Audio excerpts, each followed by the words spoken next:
The headstone stood gray and weathered against the morning light, its carved letters softened by 8 Nevada summers and 8 bitter winters.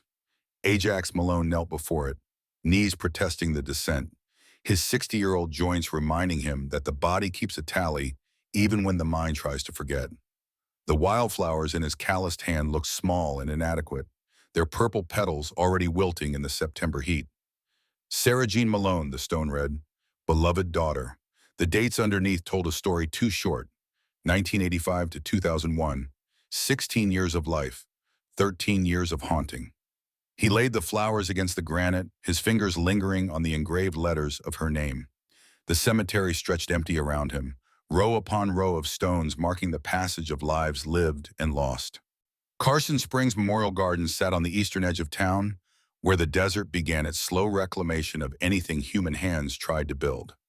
Joshua trees dotted the landscape beyond the fence, their twisted arms reaching skyward like penitents frozen in prayer. The morning air carried the scent of sage and distant rain, though the sky showed no promise of clouds. 8 years. The number rolled through his mind like a liturgy he'd memorized against his will. 8 years since the phone call. 8 years since he'd stood in a different cemetery watching them lower Linda into the ground, her face gaunt from the cancer that had eaten her alive over 18 months of hospitals and false hopes. 8 years since he'd become a man alone in a house that still smelled like her perfume in the closets, her shampoo in the bathroom, her disappointment in every corner where Sarah's photographs watched him with accusing eyes. But Sarah's death had come 7 years before Linda's. 13 years ago this very morning, a drunk driver had crossed the center line on Highway 50 and turned his daughter into a statistic, a headline, a closed casket at a funeral where Ajax had stood too drunk to cry. The irony wasn't lost on him. The bottle he'd turned to after Sarah died had been the same reason she died in the first place. She'd called him that night, her voice small and scared on the phone. The party had gotten out of hand. Could he pick her up? But he'd been 3 whiskeys deep and climbing, the television blaring some game he couldn't remember now, and he'd told her to figure it out. Get her mother to do it. He was tired. 2 hours later, the police had knocked on the door. Linda had been working the night shift at Carson Springs Regional, 12 hours of trauma and blood and trying to save strangers. She hadn't been there to answer Sarah's call, but Ajax had been. Ajax, who'd promised at Sarah's birth that he'd always protect her, always be there when she needed him. Ajax, who'd served in the Marines and survived Khe-Sanh and carried wounded brothers through jungle hell, and somehow thought that made him invincible, untouchable by the soft failures of civilian life.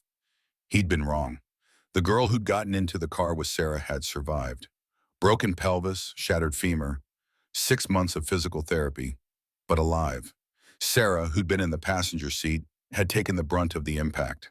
The steering column had crushed her chest. The coroner said she'd died instantly, that she hadn't suffered. Ajax had wanted to believe that. He'd needed to believe that. But late at night, when the whiskey stopped working and the ghost came calling, he wondered if she'd had time to be afraid. If she'd thought about calling him, if her last thought had been disappointment that her father hadn't come. Linda had never said the words directly. She'd been too kind for that, too broken by her own grief to add to his. But he'd seen it in her eyes every day after the funeral. Every time she looked at him, there was a question she never asked but that hung between them like smoke. Why weren't you sober? Why didn't you go get her? Why couldn't you save our daughter? He hadn't had an answer then. He didn't have one now. The cancer had taken Linda slowly, cruelly. Breast cancer first, then lungs, then bones. She'd fought it with the same quiet determination she'd brought to everything else in her life, enduring chemo and radiation and surgeries that carved away pieces of her until there was nothing left but pain and morphine and a hospital room that smelled like antiseptic and dying flowers. Near the end, delirious with fever and medication, she'd called out for Sarah. Not for Ajax, never for Ajax. And when she finally slipped away on a gray Tuesday morning in November, he'd felt relief mixed with his grief. Relief that she wouldn't hurt anymore. Relief that he wouldn't have to see that question in her eyes every morning over coffee. Relief and the crushing guilt that came with feeling relieved. After Linda died, he'd sold the house. Too many ghosts in those walls. Too many memories pressed into the carpet and painted over on the ceilings. He'd bought a small apartment on the edge of town, 2 rooms and a kitchenette, just enough space for a man who didn't want company. The Marines had taught him to live lean, to carry only what he needed. Vietnam had taught him that attachment was a luxury that could get you killed. So he'd stripped his life down to the essentials: a bed, a table, a motorcycle in the parking space below. The photographs of Sarah and Linda went into a box in the closet. Looking at them hurt too much. Not looking at them hurt worse. The Iron Wolves Motorcycle Club had saved him, though he wouldn't have used that word. Saved implied rescue, implied someone had pulled him from drowning waters and breathed life back into his lungs. What the club had done was simpler and more necessary. They'd given him a reason to wake up. Flint Morrison had found him at the VFW Hall 6 months after Linda's funeral, drunk at noon on a Thursday, staring at the names on the Vietnam Memorial Wall like he was searching for his own. Flint, who'd been a medic at Khe Sanh, who'd held Ajax's hand steady while he dug shrapnel out of a lance corporal's thigh, had sat down next to him without a word. They'd stayed there in silence for 20 minutes before Flint had finally spoken. "We ride on Sundays. You should come." Ajax had gone. Not because he wanted to, not because he thought it would help, but because Flint had asked, and you didn't say no to a man who'd saved your life in a jungle 40 years ago. The Iron Wolves weren't a gang, despite what the town whispered. They were veterans, mostly. Men who'd seen things that didn't translate to civilian life, who carried wounds that didn't show on x-rays. They rode together on Sundays, long stretches of empty highway where the engine noise drowned out the thoughts and the wind stripped away everything but the present moment. It was the closest thing to peace Ajax had found since Sarah died. The sun climbed higher, throwing harsh shadows across the cemetery. Ajax's knees ached from kneeling, but he didn't stand. Not yet. This was his ritual, his penance, his way of marking time. Every year on the anniversary of Sarah's death, he came here, brought wildflowers because she'd loved them, hated the stiff formality of roses, sat with her for an hour and talked to a stone that couldn't answer back, told her about his week, about the club, about the small kindnesses and cruelties of a world that kept turning without her in it. This year, he had less to say, or maybe he'd just run out of words. 60 years old, he thought. Sarah would have been 29, old enough to have kids of her own. He might have been a grandfather. Linda would have loved that, would have filled their house with toys and laughter and all the noise that comes with small children discovering the world.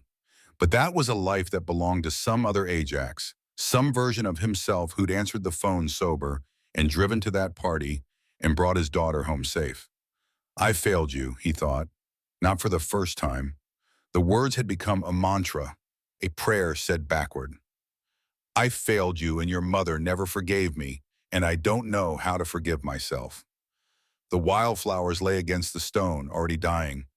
Everything died eventually. That was the only promise the universe kept. Ajax's back protested as he finally stood, vertebrae crackling like old wood. His shadow fell long across Sarah's grave, a dark finger pointing west toward the highway, toward the empty miles where he'd spend the rest of the day trying to outrun ghosts that rode faster than any motorcycle ever built. He touched the top of the headstone one last time, the granite warm under his palm from the morning sun. Then he turned and walked back toward the parking lot where his 1982 Harley-Davidson Road King waited. Chrome gleaming, engine cold. The bike had been his one indulgence in a life stripped to necessities. He'd bought it new back when Sarah was 5 and Linda was alive, and he still believed that good things lasted. 43 years of riding, of maintenance and repair, of putting 200,000 miles on an engine that should have died a decade ago. But he'd kept it running through sheer, stubborn will, replacing parts one at a time, rebuilding the transmission twice, the carburetor 3 times. It was the only thing he'd owned longer than his guilt. The ride from the cemetery to the VFW Hall took 10 minutes through morning traffic. Carson Springs had grown since Ajax had first arrived in 1975, fresh out of the Marines and looking for somewhere quiet to build a life. Back then, it had been a mining town in its death throes, 3,000 people clinging to copper deposits that were playing out. Now it pushed 8,000 retirees and families fleeing California's coast for cheaper housing and slower rhythms. The downtown had been revitalized. Old storefronts converted into coffee shops and art galleries, the kind of places that served $7 lattes and displayed paintings of the desert that somehow cost more than Ajax's monthly rent. But the VFW Hall remained unchanged, a squat brick building on the edge of town where the revitalization hadn't reached. It was a memorial as much as a meeting place. Walls lined with photographs of men in uniform, plaques listing names of the dead from wars that stretched back to the First World War. Korea, Vietnam, Desert Storm, Iraq, Afghanistan. The dead accumulated, generation after generation, and the VFW Hall kept their memory alive with potluck dinners and bingo nights, and quiet mornings when old men gathered to drink bad coffee and remember better days. Ajax's boots echoed on the linoleum as he pushed through the front door. The interior was dim, cool, unchanged since the building had been constructed in 1963. Folding tables lined the walls.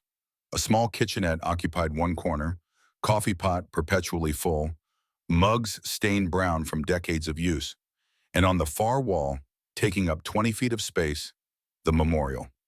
Brass plaques mounted on wood panels, each one listing names. Vietnam claimed the most space, 93 names from a town of 3,000. Ajax knew most of them, had served with 12, had watched 3 die. He poured coffee into a styrofoam cup, the liquid thick and bitter, then stood before the memorial wall.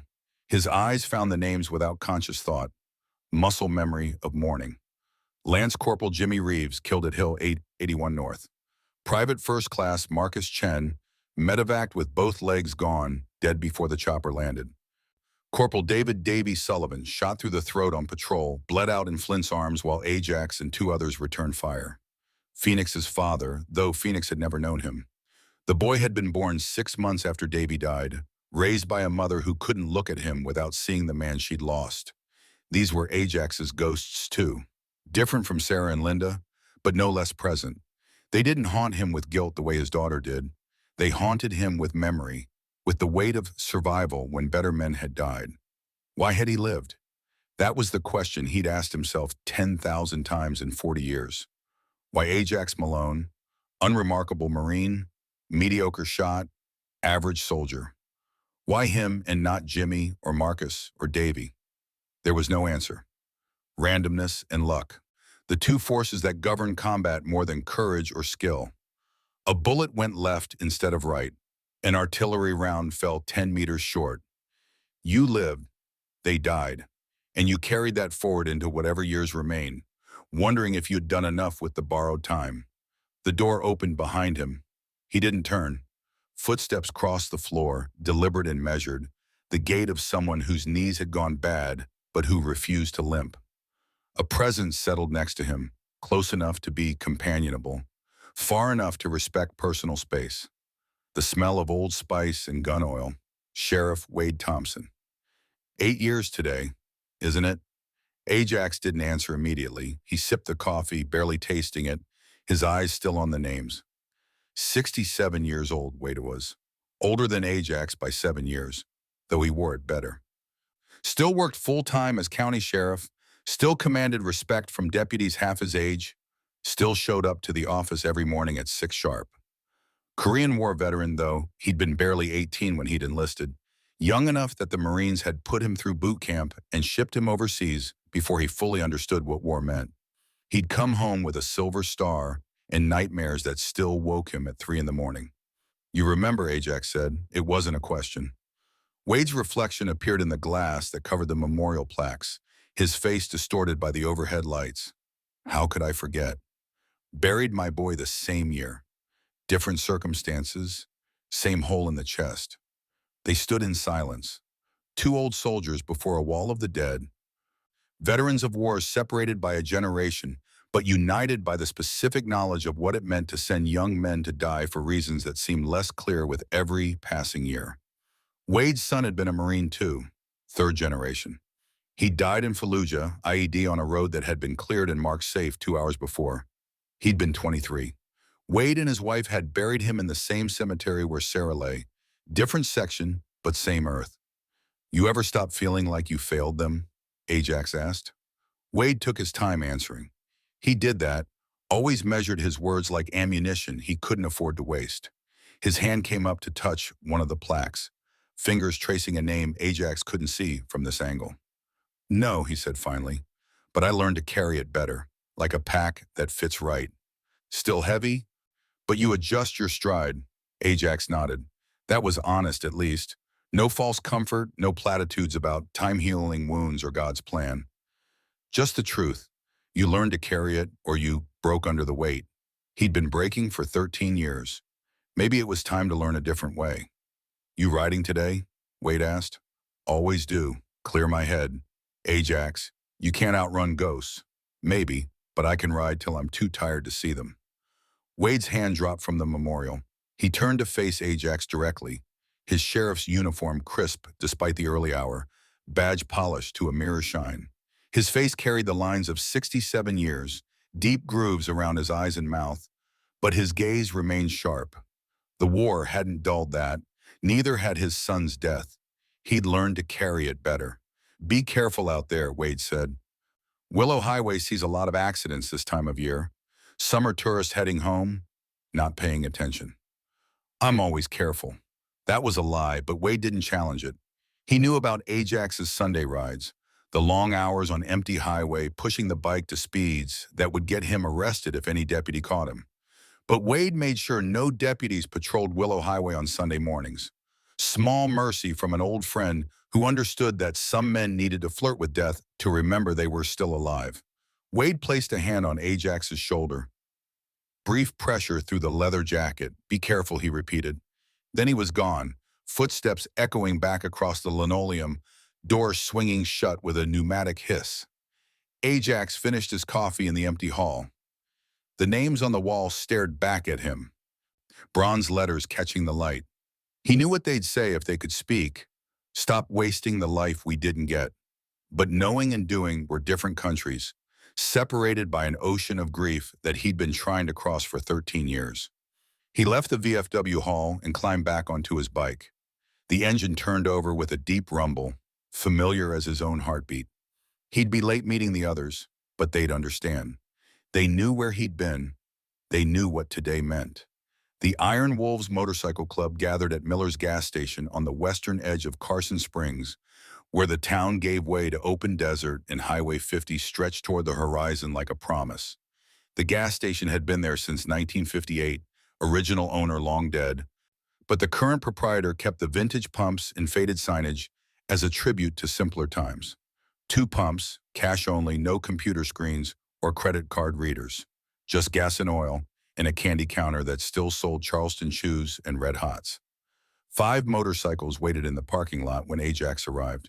5 men who'd ridden with him through more Sundays than he could count, through seasons and years and the slow accumulation of losses that came with growing old. They stood in a loose circle, morning light glinting off chrome and leather, their faces turning toward him as he pulled in. No words of greeting, just nods, acknowledgement of his presence and his pain and the fact that he'd shown up despite it. That's what brothers did.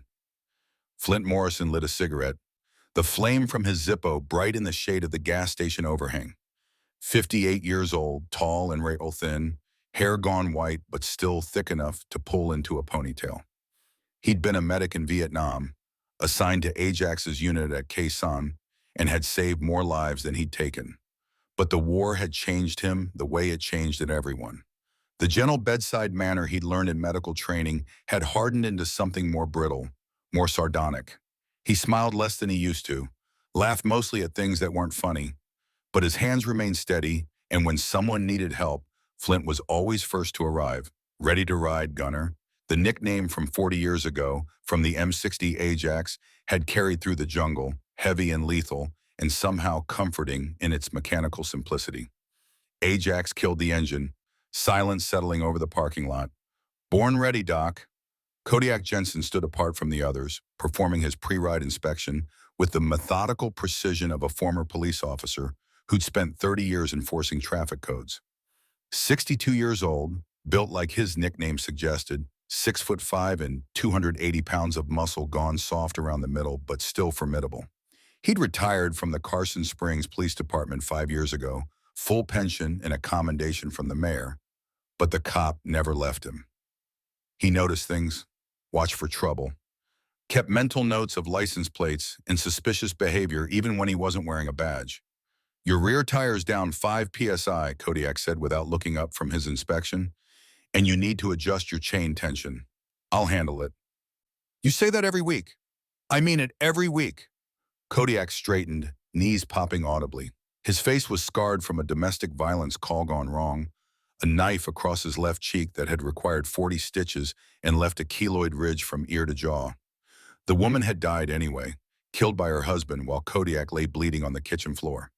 He joined the Iron Wolves 2 weeks after he left the hospital, looking for something the police department couldn't give him. Permission to admit that sometimes you couldn't save everyone. Wrench Davis knelt beside his bike, tools spread on a clean cloth, tightening a bolt that probably didn't need tightening. 55 years old, mechanic by trade and temperament, he spoke mostly through his hands. Words came hard for Wrench, had since childhood, some combination of shyness and mild speech impediment that made every sentence an effort. But he could diagnose an engine problem by sound, rebuild a transmission blindfolded, keep these old bikes running past any reasonable expectation. His father had been a Baptist minister, fire and brimstone, and Wrench carried that weight quietly, struggling with a faith that demanded belief in a loving God while the world provided constant evidence to the contrary.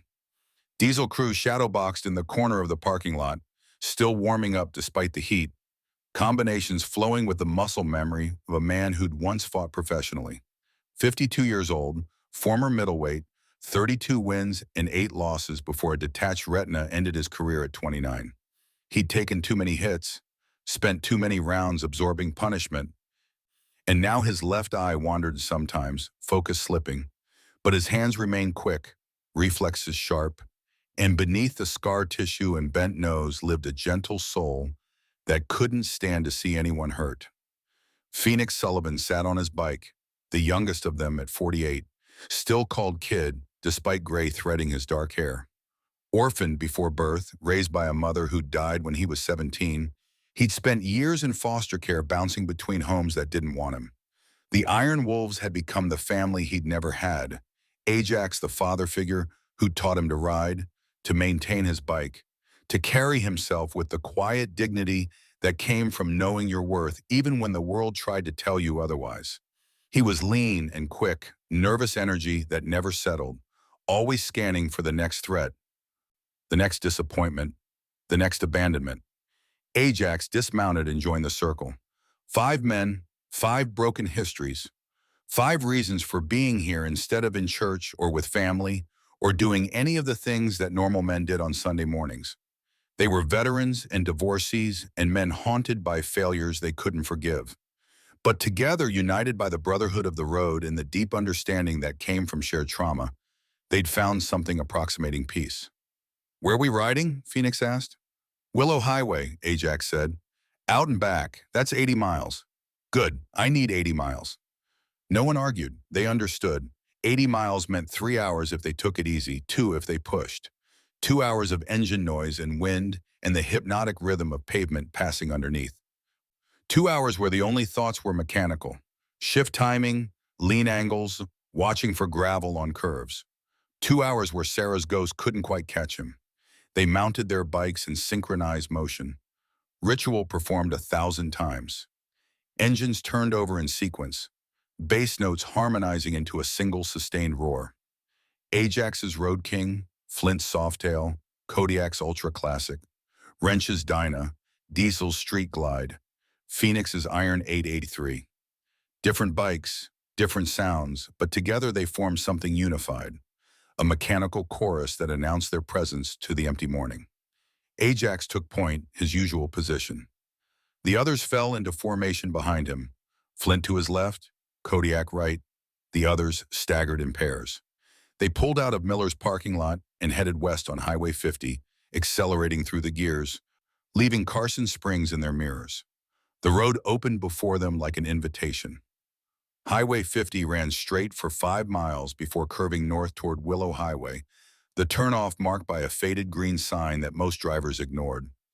Willow Highway was the old route built in the 1930s, bypassed decades ago when the interstate came through. Now it carried minimal traffic, mostly locals who knew the shortcuts and tourists who'd gotten lost. Perfect for 6 men who wanted solitude and speed. The landscape changed as they left town. Desert scrub gave way to scattered juniper and pinyon pine. The elevation climbed gradually, the road rising toward the Sierra Nevada foothills visible in the distance. Temperature dropped 5 degrees. 10.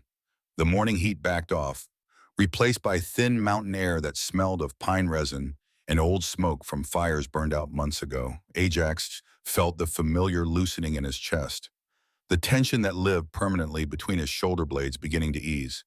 This was meditation for men who didn't meditate, prayer for men who'd lost their faith. The bike beneath him, solid and responsive. The road ahead, empty and forgiving. His brothers behind him, silent witnesses to his grief, asking nothing, offering presence. He'd been riding motorcycles since he was 17, bought his first bike with money saved from a summer of construction work, a beat-up Triumph that leaked oil and backfired, but represented freedom to a kid who couldn't wait to leave his father's house. The Marines had interrupted that, 4 years of service that included 13 months in Vietnam, but he'd bought another bike within a week of his discharge. Riding cleared his head in ways that alcohol and therapy and prescription medication never could. On a bike, you were forced into the present moment. Inattention meant death. So you paid attention. You watched the road, read the traffic, felt the engine's feedback through the handlebars, and in that forced presence, the past receded. Not gone, never gone, but quieter. They reached the Willow Highway turnoff after 20 minutes of riding. Ajax slowed, signaled right, though there was no one behind them except his brothers, and leaned into the curve. The road surface changed, newer asphalt giving way to older pavement, cracks patched with tar, edges crumbling into gravel. This highway predated interstate standards, narrow and winding, following the natural contours of the land rather than cutting straight through.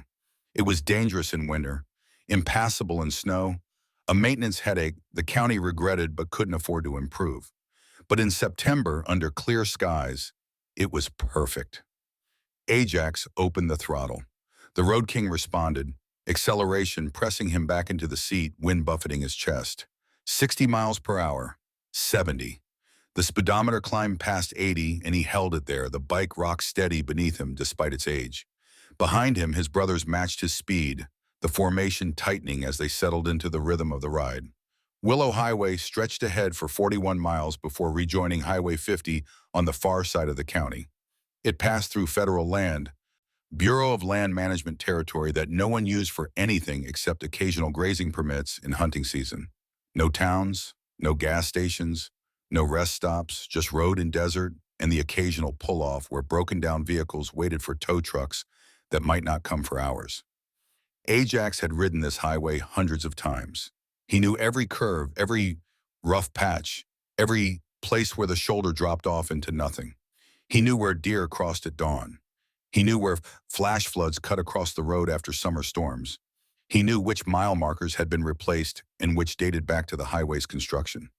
This road was his cathedral, his confessional, his penance and absolution rolled into one. The first 10 miles passed in silence, broken only by wind and engines. They rode past scrubland populated by sage and rabbit brush, past rocky outcrops where lizards sunned themselves, past dry washes that filled once or twice a year and stayed bone dry the rest of the time. The sky overhead stretched infinite and blue, not a cloud visible, the kind of sky that made you understand why ancient peoples had thought heaven lived above the earth. Ajax's mind drifted in the way it always did on long rides, not thinking exactly, not problem-solving or planning, just existing in the moment, watching the road, feeling the bike, letting thoughts surface and fade without attachment. Sarah appeared in his memory, not as she'd been in the casket, but as she'd been at 7, gap-toothed and laughing, covered in mud from playing in the irrigation ditch behind their house. Linda appeared beside her, younger, healthier, before the cancer, before the grief, smiling the smile she'd worn when he'd first asked her to dance at the VFW Christmas party in 1983. Good memories, painful in their sweetness, reminding him of everything he'd lost and could never recover. But today the memories felt different, less sharp, less accusatory. Maybe it was the riding, the mechanical meditation that softened everything. Maybe it was age, the slow accumulation of years that added distance between now and then. Or maybe it was exhaustion, 13 years of grief finally wearing him down to the point where he simply couldn't sustain the same intensity of self-loathing. Wade's words echoed in his mind. You can't outrun ghosts. Ajax knew that, had always known it, but running felt better than standing still, and he'd never learned another way to cope.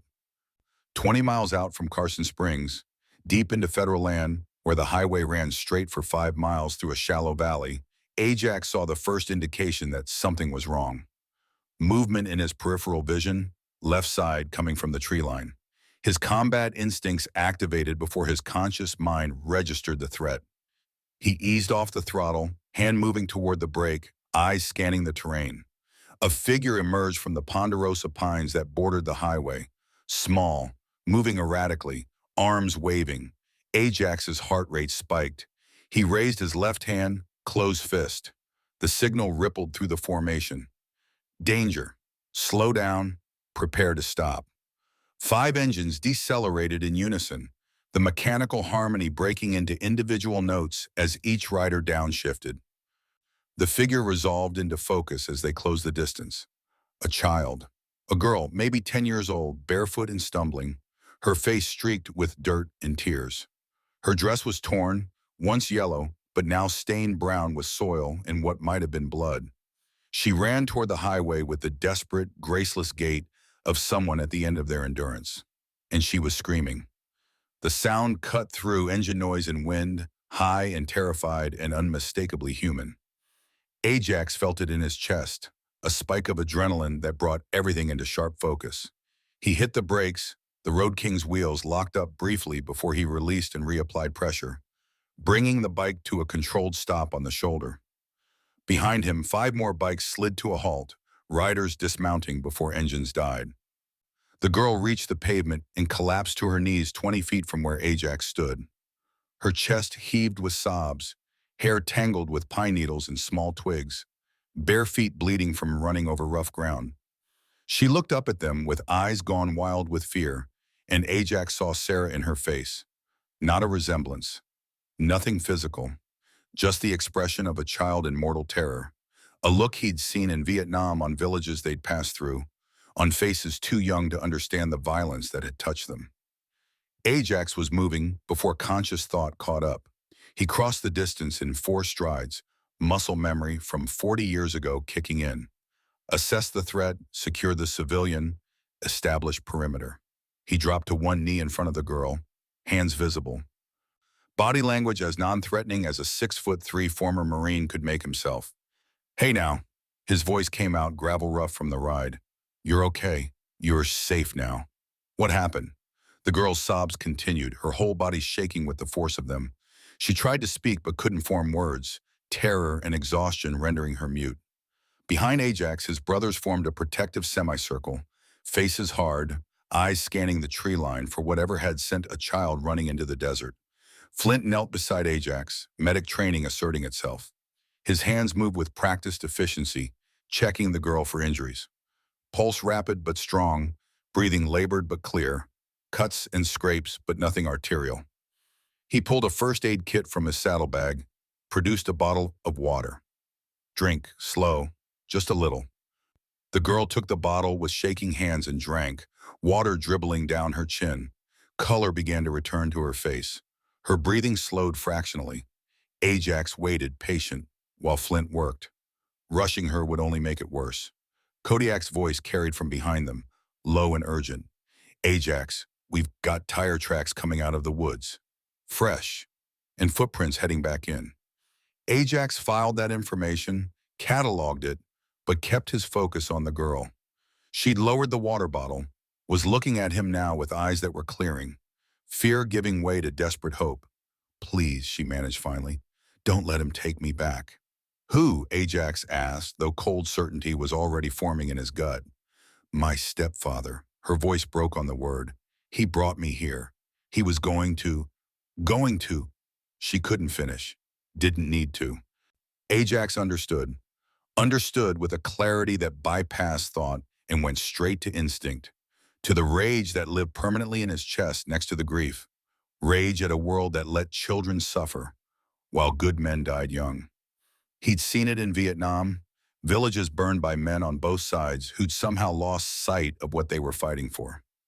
He'd seen it in Sarah's face in the casket, the waste of potential, of life cut short by someone's carelessness. And now here, on a highway that should have been empty, a child running from something worse than death. What's your name? He asked, forcing his voice to stay gentle despite the fury building behind his teeth. Emma. Emma Grace Hartwell. Okay, Emma, I'm Ajax. These are my friends. We're going to help you, but I need you to tell me what happened. Can you do that? Emma nodded, tears still streaming but her breathing steadying. My mom died last year. Cancer. After that, Marcus, my stepfather, he changed, started drinking, started bringing bad men to the house, men who scared me. Ajax felt Flint tense beside him. Behind them, Diesel's voice carried, low and threatening. Where is he now? This morning, Emma continued, Marcus said we were going for a drive, but he wouldn't look at me, and he drove out here into the woods. Then he stopped and made a phone call. She swallowed hard. I heard him say he had what they wanted, that she was 10 and healthy, and when did they want to pick her up? The silence that followed stretched tight as wire. Ajax heard Kodiak's breath hiss out between his teeth, heard Phoenix curse under his breath, felt his own hands curl into fists before he consciously relaxed them. Violence wouldn't help Emma. Control would. When he walked away to finish the call, Emma said, I ran, just ran. I didn't know where I was going. I just knew if I stayed, something bad would happen. Something I couldn't come back from.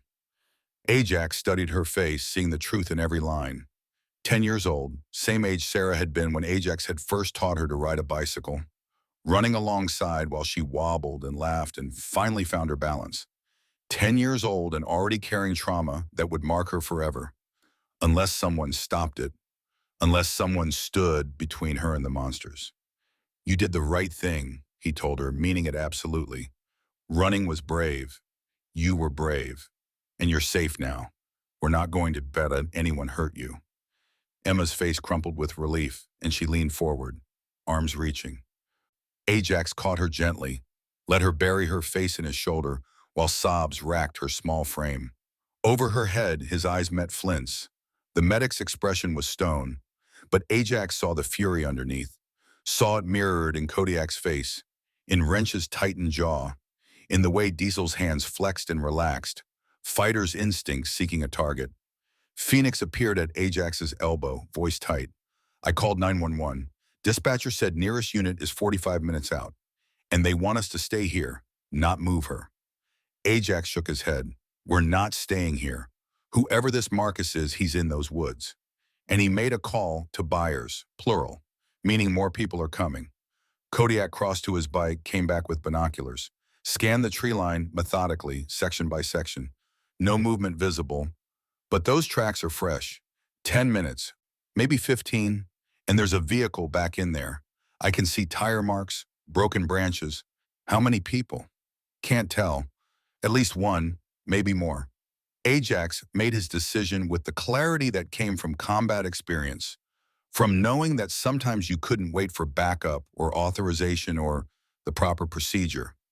Sometimes you acted on the information you had and dealt with consequences later. Emma was in danger.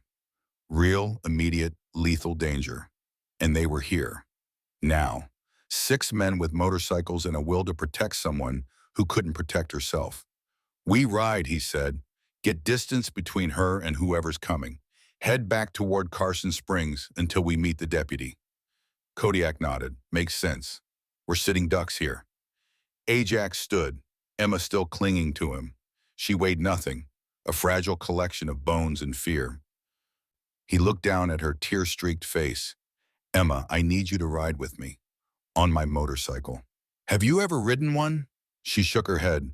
It's loud and it's fast, but it's safe. I've been riding 40 years without an accident. You're going to sit in front of me and hold on tight. Can you do that? Another nod, this one more certain. Anything. Just please don't leave me here. We're not leaving you. That's a promise. Wrench had already retrieved a helmet from his saddlebag, the small one he kept for his nephew on the rare occasions the kid visited. It was too big for Emma, but he adjusted the straps, tightened it until it sat secure if comically oversized on her small head. Flint wrapped her feet in gauze, temporary protection until they could get her to a hospital. Ajax lifted Emma onto the Road King's seat, positioned her in front of him, her back against his chest. Your job is to hold onto the gas tank right here, keep your feet on these pegs, and lean with me when we go around curves. Just follow my body. Understand? I understand. He mounted behind her, the bike dipping under their combined weight, started the engine. The rumble made Emma flinch, but she didn't let go. Ajax felt her small hands tighten on the tank, knuckles white through the dirt. The other riders were already mounted, engines running, formation reforming. They dropped their usual staggered pattern in favor of a tight cluster, protective circle around Ajax and Emma. Kodiak took point, his bulk and cop presence the most intimidating. Flint and Diesel flanked Ajax's position. Phoenix and Wrench fell back as rear guard. Ajax engaged the clutch, eased into first gear. The bike rolled forward, smooth and controlled. Emma's breathing quickened, but she held position, following his instructions. Good girl, he murmured. Just like that. They accelerated gradually, building speed as they put distance between themselves and the spot where Emma had emerged. 30 miles per hour, 40, 50. Ajax kept it controlled, not wanting to terrify the kid any more than she already was. Behind them, Willow Highway stretched empty, heat shimmer rising off the pavement. They'd covered maybe a mile when Diesel's voice came through the helmet comm, urgent. Ajax, we've got a vehicle coming up fast from behind, half mile and closing. Ajax checked his mirror. Dust plume visible, vehicle pushing hard. His chest tightened. Coincidence? Or something worse? How fast? 80, maybe 90. And it's not slowing down. Ajax made a calculation in the second he had available. They were still 35 miles from Carson Springs. 45 minutes until the deputy arrived. And someone was coming up behind them with serious intent. Running would put Emma at risk if it came to a high-speed chase. But stopping meant confrontation, potential violence, and they had a traumatized child in the middle of it. Formation shift, he commanded. Kodiak, Flint, drop back with me. Everyone else, increase speed and put distance. If this goes bad, you keep riding and don't look back. No one argued. The formation split, Phoenix and Wrench and Diesel accelerating ahead, their bikes pulling away with increasing speed. Kodiak and Flint bracketed Ajax, the three of them holding steady at 50, while the vehicle behind continued closing. Ajax could see it clearly now in his mirror. Dark blue Ford F-250, extended cab, pushing 90 easily, driving with purpose, with anger. His combat instincts screamed warning. This wasn't random. This was pursuit. Emma had gone rigid in front of him, her head swiveling to look back. Ajax felt her start to shake. That's him, she said, voice barely audible over the engine noise. That's Marcus's truck. Ajax's hands tightened on the grips. Okay, that's fine. Just hold on tight and trust me. The truck closed to a quarter mile. Ajax could make out a figure behind the wheel, male, hunched forward, both hands gripping. No passengers visible. One man, desperate and determined. That might be an advantage. Desperation made people stupid, made them take risks they shouldn't. Ajax's mind raced through scenarios. They couldn't outrun a truck on this highway, not with Emma on the bike and no protection. Fighting was possible but risky, endangering the kid. Talking might work if Marcus was rational, but men who tried to sell children rarely were. That left positioning, tactics, using the terrain and their numbers. Kodiak's voice. Instructions? Get ready to block if he tries to pass. We keep him behind us until the deputies arrive. And if he's armed, then we deal with that when it happens. The truck closed to 500 feet. 400. Ajax could see the driver's face now, distorted by speed and mirror reflection, but recognizable as human, as desperate. Marcus Hartwell, presumably, former stepfather, current predator, a man who'd broken something fundamental in himself and thought he could trade a child to fix it. 300 feet. The truck's engine roared, transmission downshifting for more power. It swerved into the oncoming lane, trying to pass. Kodiak reacted instantly, his ultra-classic sliding left, blocking. The truck swerved back, frustrated. Flint moved right, closing that angle. 200 feet. Ajax could feel Emma trembling against him, fear vibrating through her small frame. He wanted to comfort her, wanted to promise everything would be fine, but he'd learned long ago not to make promises he might not keep. Instead, he kept his voice steady, calm, the tone that had kept young Marines from panicking under fire. "You're doing great, Emma. Just hold on. We've got you." The truck closed to 100 feet, near enough that Ajax could see Marcus's face clearly. Unshaven, eyes wild, mouth moving in what might have been screaming or crying or both. He looked like a man at the end of something, all options exhausted, desperation curdled into rage. Dangerous, unpredictable. 50 feet. The truck's front bumper filled Ajax's mirror. He calculated speed and distance, planned his response. If Marcus tried to ram them, Ajax would brake hard, let the truck overshoot, then accelerate and create distance. Risky with Emma on the bike, but better than taking a direct hit. 25 feet. Marcus's hand appeared out the driver's window. Not a weapon, just gesturing, pointing, demanding, trying to communicate something through speed and fear and the gulf between them. 10 feet. Then the truck's brake lights flared red. The distance opened fractionally. Marcus was backing off, falling back to 50 feet, then 100. He'd made his point, let them know he was there, but wasn't committing to violence. Yet, Ajax's tactical mind cataloged this new information. Marcus wanted Emma back, clearly, but he wasn't willing to kill her to get her. That suggested some thread of humanity remained. Some line he wouldn't cross. That could be leverage, or it could be temporary restraint that would collapse under enough pressure. The truck maintained position 100 feet back, neither advancing nor retreating. A standoff at 50 miles per hour, predator and prey and the men standing between them. Ajax's options narrowed. They were still 20-plus miles from help. Running hadn't worked. Fighting would be reckless. That left talking, though talking on a highway at speed was nearly impossible. But nearly impossible was different from impossible. He eased off the throttle, slowing incrementally. Kodiak and Flint matched his speed, the formation tightening. The truck behind slowed proportionally, maintaining distance. Ajax brought them down to 40 miles per hour, then 30. Slow enough for conversation if Marcus was willing. The truck stayed back. Ajax brought them down to 20, then 15. Finally, he pulled onto the shoulder and stopped, boot heels digging into gravel. Kodiak and Flint flanked him, bikes idling, hands visible, but bodies positioned to move fast if needed. The truck stopped 100 feet back, engine running, driver door opening. Marcus Hartwell climbed out with the careful movements of someone who'd been driving too fast and too angry and was now crashing from the adrenaline. He was tall, 6'1" maybe, but gaunt, weight loss evident in the way his jeans hung loose on his frame. His face showed the damage of sustained stress. Deep lines, sunken eyes, skin with the gray pallor of someone who wasn't eating or sleeping right. His hands shook as he raised them, palms out, universal gesture of peace. "Please," his voice carried across the distance, cracking on the single word. "Please don't take her any further. Just, please." Ajax didn't move, didn't respond. He felt Emma pressed against his chest, breathing rapidly, her whole body coiled with tension, ready to flee. Kodiak and Flint held position, silent witnesses, letting Ajax handle this, the leader's burden. Marcus took a step forward.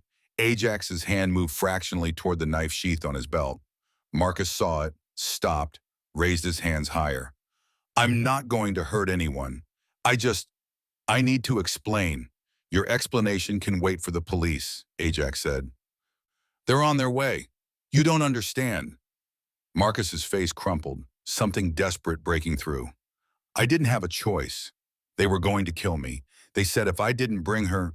He's lying, Emma said, voice small but certain. He called them. He said he had what they wanted. I heard him. Marcus flinched like she'd struck in him. Emma, please. You have to understand, I was trying to buy us time. I thought if I went through the motions, if I met with them, I could find a way out. By bringing your daughter to a handoff? Kodiak's voice cut through, cold as steel. That's your definition of protection? She's not my daughter, Marcus said, then immediately looked like he regretted the words. I mean, not biologically. Her mother and I, we were only married 3 years before the cancer. Ajax felt rage building in his chest. The kind of cold fury that in Vietnam had made him dangerous, made him the Marine who charged enemy positions when others held back. This man, this broken excuse for a father, had just given away the truth. Emma was expendable to him because she wasn't blood, as if love required DNA. So that makes it okay? Ajax kept his voice level through force of will. She's not yours biologically, so you can sell her to traffickers?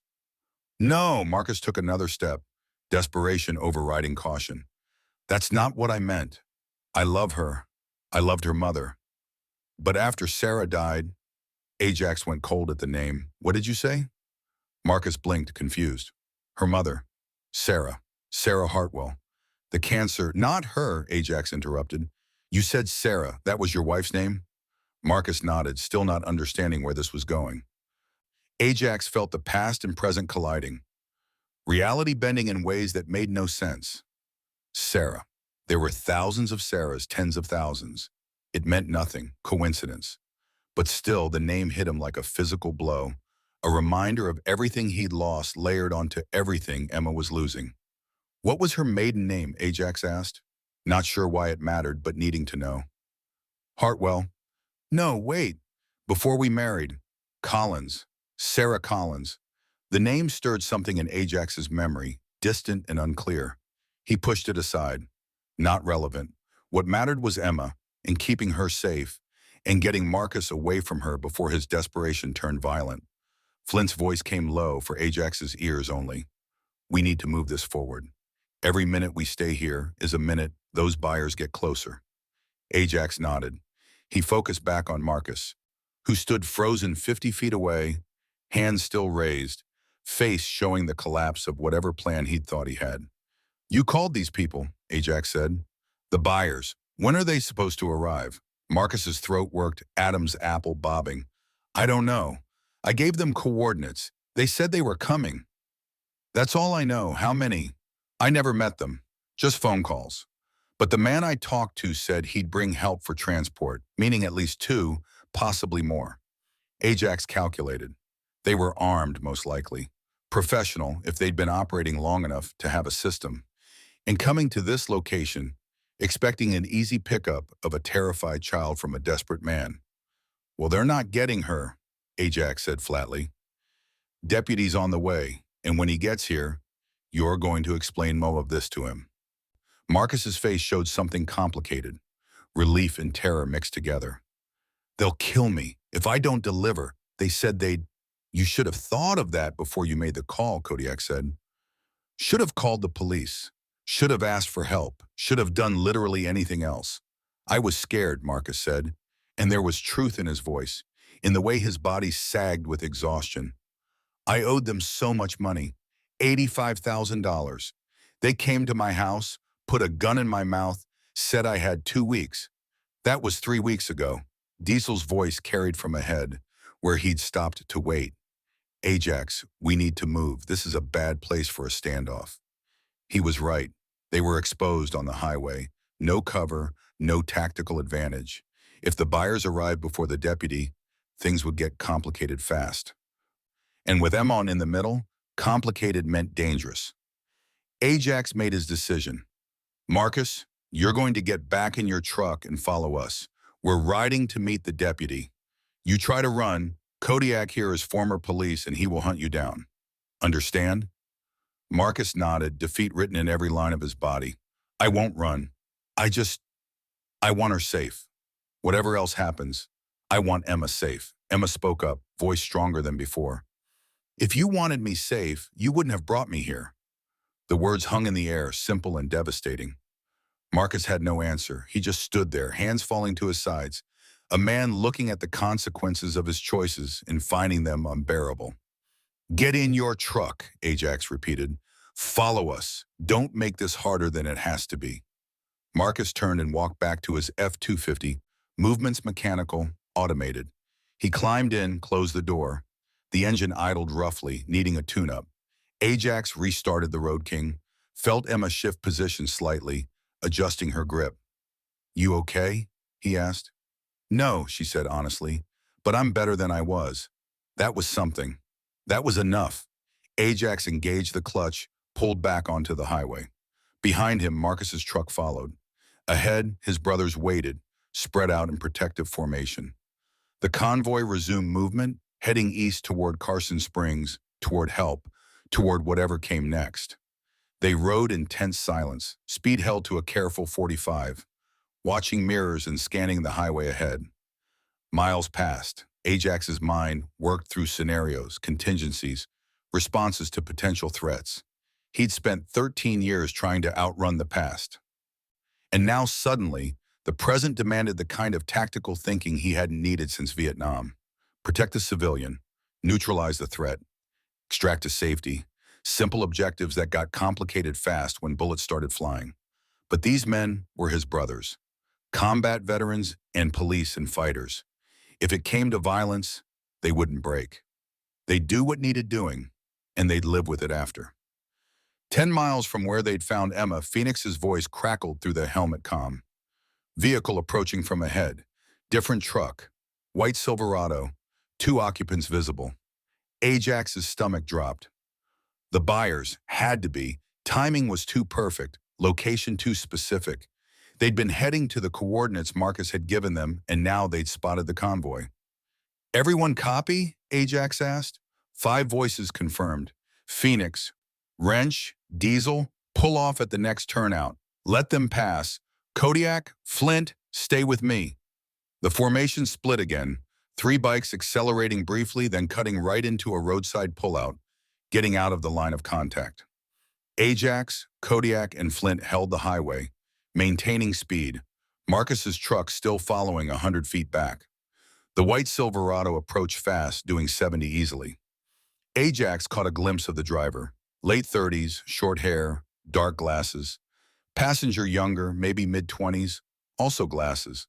Both scanning the bikes as they passed, heads turning to track. The truck kept going, no brake lights, no indication of stopping. Then 500 feet past, the Silverado's brake lights flared. The truck slowed, pulled onto the shoulder, stopped, turned around. They made us, Kodiak said. They're coming back. Ajax's mind raced. Outnumbered now. 2 trucks, unknown number of people, presumably armed. Buyers who'd come expecting an easy pickup and instead found 6 bikers in a complication. Professional criminals didn't like complications. They either cut their losses or eliminated the problem. How far to the deputy? Ajax asked. 15 miles, Flynn said. Maybe 12 minutes if we push. The Silverado was accelerating back toward them, coming fast. Marcus's truck held position behind Ajax, not advancing, not retreating, waiting. Ajax made another calculation, another decision. Everyone back together. Formation tight. We push speed and get distance. The 3 bikes ahead fired up, pulled back onto the highway, accelerated to match Ajax's position. 6 bikes now, moving as one, speed climbing to 60. The white Silverado continued closing. 75 miles per hour and angry. Emma's breathing had gone rapid again. Panic response. Ajax felt her shaking. Easy, he murmured. We're going to be fine. Just hold on tight. The Silverado closed to a quarter mile. Driver's window rolled down. Ajax saw an arm extend, something dark in the hand. Gun. Had to be. Everyone scatter, Ajax commanded. Don't give them a group target. 6 bikes split across both lanes in the shoulders, spreading out, making themselves harder to hit. The Silverado came on, closing distance. Ajax saw the muzzle flash before he heard the crack of the shot. Pistol fire, wildly inaccurate at speed, but terrifying nonetheless. Another shot. Another. The bullets went wide, physics making accurate shooting from a moving vehicle nearly impossible. But fear didn't care about physics. "Return fire," Kodiak said, and Ajax heard the distinctive boom of a large caliber handgun. Kodiak carried a .44 Magnum, law enforcement issue, probably shouldn't have it as a retired cop, but had kept it anyway. The Silverado swerved, driver flinching from the shot even though it missed by 20 feet. The trucks fell back, apparently reconsidering the wisdom of attacking armed bikers. They maintained distance now, pacing the bikes at a quarter mile, neither advancing nor retreating. Stalking, waiting for an opening. Ajax's tactical assessment was grim. They were still 10 miles from help. They had Emma exposed on the back of a bike. They were outnumbered, and somewhere behind them was Marcus, wild card, allegiance uncertain. If he decided to help the buyers, 3 against 6 became 3 against 7. Minutes stretched, tension ratcheting higher. The convoy moved at 70 now, dangerous speed on this highway, but necessary. Every mile brought them closer to safety. Then Marcus's truck accelerated, closing the gap. Ajax watched in his mirror, hand moving to his knife, ready for betrayal. But the truck didn't try to ram. It just pulled alongside, Marcus's face visible through the window. Desperate. He was shouting something. Mouth moving, words lost to wind and engine noise. Ajax couldn't make it out. Marcus pointed ahead, gesturing urgently, then behind at the pursuing vehicles, trying to communicate something. Kodiak pulled level with Marcus's truck, close enough to hear. His voice came through the comm seconds later. "He's saying he knows these guys, says they're not going to stop, says they'll kill all of us if they have to. Tell him thanks for the assessment," Diesel said sarcastically. Ajax processed the information. Marcus knew them, meaning he'd had more contact than he'd admitted, meaning this was deeper, more complicated than a desperate man making one bad call. This was organized, connected, a network Marcus had gotten tangled in. No time to interrogate that now. The immediate problem was surviving the next 10 miles. 8 miles to go. The highway began a series of curves entering hillier terrain. The Silverado and Marcus's truck both held position, everyone maintaining speed through the turns. Ajax leaned the road king, Emma leaning with him, following his body like he'd taught her. Good girl, natural rider. 6 miles. The landscape opened up, long straightaway with rocky outcrops on either side. Bad place for an ambush, good place for speed. Ajax opened the throttle, pulling ahead. His brothers matched him, formation loosening as everyone focused on maximum velocity. 4 miles. Another vehicle appeared ahead, coming toward them. Ajax's chest tightened. More buyers? Reinforcements? But no, this was a Carson County Sheriff's patrol car, light bar flashing, moving fast. The cavalry had arrived. Ajax's relief was visceral, physical. He eased off the throttle, began slowing. Behind him, the white Silverado was already turning around, abandoning the chase. Smart criminals knew when to cut losses. But Marcus's truck kept coming, kept following, committed to whatever came next. The patrol car closed distance rapidly, slowed, pulled onto the shoulder. A deputy emerged, young, mid-30s, hand on his service weapon, but not drawing. Ajax stopped the road king, killed the engine. Sudden silence except for wind and the ticking of hot metal cooling. The deputy approached cautiously, eyes taking in the scene. 6 bikers, 1 small child, 2 trucks, one of which was fleeing. His name tag read Miller. Somebody want to explain what's happening here? Ajax helped Emma off the bike, legs shaky from adrenaline and 40 minutes of clutching the gas tank. Emma Grace Hartwell, age 10, he said. Her stepfather tried to sell her to human traffickers. We interrupted the transaction. Traffickers just fled in a white Silverado heading west. Description follows if you radio it in. Miller's hand moved to his radio, but he didn't break eye contact with Ajax. Stay where you are. All of you, we're not going anywhere, Kodiak said, voice carrying the weight of 30 years in law enforcement. I'm retired, Carson Springs PD, Jack Jensen. These men saved this girl's life. Miller's expression shifted, recognition flickering. Kodiak? That you? In the flesh. The tension dialed down fractionally. Miller radioed in the information about the Silverado, gave descriptions, requested additional units and CPS notification. Then he approached Emma, kneeling to her level much as Ajax had done an hour ago. "You're Emma?" She nodded. "Are you hurt?" "My feet, and I'm scared, but they protected me." Miller looked up at Ajax and the other bikers, assessment in his eyes. The law enforcement training warred with the human response. These weren't criminals. They were men who'd done what needed doing when the system couldn't respond fast enough. "Stay here while I get this sorted." More patrol cars arrived over the next 20 minutes. Then an ambulance. Then a CPS caseworker in a Honda Civic. The highway became a crime scene, yellow tape and flashing lights and radios crackling with official traffic. Emma was checked by paramedics, feet cleaned and bandaged properly, vitals taken. The caseworker sat with her in the back of the ambulance. Gentle questions, careful documentation. Marcus stayed in his truck, hands on the wheel, waiting for the inevitable. When the deputies finally approached, he didn't resist. Just climbed out, turned around, put his hands behind his back. The handcuffs clicked shut with a sound of finality. Ajax watched it all from beside his bike, feeling the adrenaline drain away, leaving exhaustion in its wake. Flint stood next to him, lighting a cigarette, hands shaking slightly. Kodiak gave a statement to one deputy, while another interviewed Phoenix. Wrench and Diesel sat on their bikes, silent witnesses. Deputy Miller came over after securing Marcus. "You did good," he said. "Saved that kid. Just did what needed doing. Sheriff Thompson's going to want to talk to you. He called, said to bring you all to the station for statements." Ajax nodded, expected. They'd violated a dozen protocols, inserted themselves into a federal crime, maybe even compromised an investigation. But Emma was safe. That's what mattered. Emma appeared at the ambulance, caseworker beside her. She looked small and lost, and somehow stronger than she'd been an hour ago. Trauma changed people. Ajax knew that intimately. The question was whether it broke you or forged you into something harder. She walked directly to Ajax, ignoring the deputies and caseworkers and everyone else, looked up at him with eyes that had seen too much. "Thank you," she said, simple words. Infinite weight. "You saved yourself by running," Ajax told her, echoing what he'd said before. "We just gave you a ride." She smiled, small and uncertain. "But then, can I ask you something? Anything?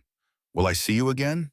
Or is this goodbye?" Ajax glanced at the caseworker, who gave a small nod. "You'll see me," he promised. And that was a promise he could keep, would keep, because this girl who'd run out of the woods had done something impossible. She'd given him a reason to stop running from his own ghosts. The convoy to Carson Springs Sheriff's Station was official and slow. Patrol cars leading, bikers following, Emma in the ambulance surrounded by professionals who knew how to handle trauma. Ajax felt the miles pass with a strange sense of disconnection, adrenaline crash making everything feel distant and surreal. They'd started this morning with a ride to outrun grief. They were ending it as part of a criminal investigation and a child's rescue. The station was a low brick building on the south side of town, satellite offices and holding cells in the basement. Sheriff Wade Thompson stood outside when they arrived, arms crossed, face unreadable. He waited while the deputies parked, while the ambulance pulled into the loading zone, while 6 bikers killed their engines and dismounted. "Ajax," Wade said, "we need to talk." The statement room was institutional and cold, metal table bolted to the floor, chairs uncomfortable by design. Ajax sat across from Wade, no deputy present, just 2 old soldiers having a conversation that straddled the line between official and personal. "You want to tell me what the hell happened?" Wade asked. Ajax did. Starting with the ride, the girl emerging from the woods, the decision to protect her, the pursuit, the shots fired. He left out nothing, kept his voice factual, report style. Wade listened without interrupting, face growing darker as the story progressed. When Ajax finished, silence stretched. Wade leaned back in his chair, the metal creaking under his weight. "You know how many laws you broke? Probably a lot. Interference with law enforcement. Reckless endangerment. Could argue kidnapping, since you took Emma without parental consent. Her stepfather was trying to sell her." "I know. which is why the DA isn't going to press charges. But Ajax, you put yourself and that girl in serious danger. Those traffickers could have opened fire, could have killed all of you. They could have, Ajax agreed, but they didn't. And Emma's safe. That's what matters. Wade's expression softened fractionally. You're not wrong, but you're also not a cop anymore. You can't just insert yourself into situations because you think it's right. Would you have waited? Ajax asked. If it was you on that highway and you saw a 10-year-old running from traffickers, would you have waited 45 minutes for backup? Wade didn't answer immediately. He looked down at his hands, scarred from decades of police work, then back up at Ajax. No, he said finally, I wouldn't have. Which is why I'm having this conversation as your friend, not your sheriff. Ajax felt something loosen in his chest. He hadn't realized how much he'd needed Wade's approval, the blessing of someone whose opinion mattered. They sat in silence for a moment. Two men who'd buried children and buried friends and somehow kept getting up every morning. The FBI's involved now, Wade said. Human trafficking's federal. They'll want statements from all of you. And they're going to go hard on Marcus Hartwell, try to flip him, get information on the network. He say anything? Plenty. Kids cooperating fully. Says he got into debt with loan sharks. They gave him a choice between paying or providing product. He chose product, thought he could stall long enough to figure a way out. Classic desperation spiral. Ajax thought about Marcus in the truck, hands shaking, face showing the damage of sustained terror. Any part of his story that's true? Most of it, probably. Medical records confirm his wife died of cancer 13 months ago. Bank records show he's underwater financially. Phone records show multiple calls to known trafficking operation numbers. He's a victim who became a victimizer, sad but not uncommon. What happens to Emma? CPS is placing her with an emergency foster family tonight. Tomorrow they'll start the process of finding permanent placement. No other relatives, apparently. Mom was an only child, grandparents deceased. Marcus was her only guardian, so she goes into the system. Better than being sold. True, but barely. Ajax knew about the foster system, knew about kids bouncing between homes, never quite belonging anywhere. Phoenix had lived it, and the scars went deep. Emma would survive, probably, but thriving was different from surviving. Can I see her? Ajax asked. Before she leaves? Wade considered. Technically no, but I'll make it happen. You earn that much.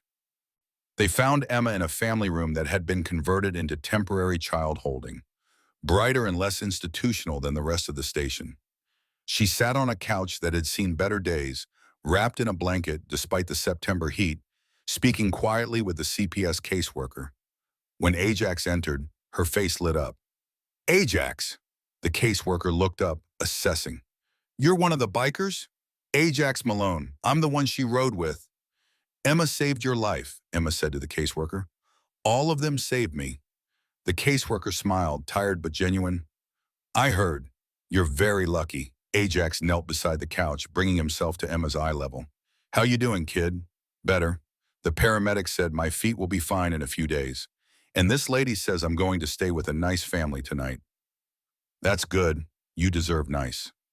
Emma's expression grew serious, older than her 10 years. Ajax, I need to tell you something. Okay. When I was running, when I was in the woods, and I didn't think I could run anymore, I heard your motorcycles. And I thought maybe it was a sign. Like my mom sent you.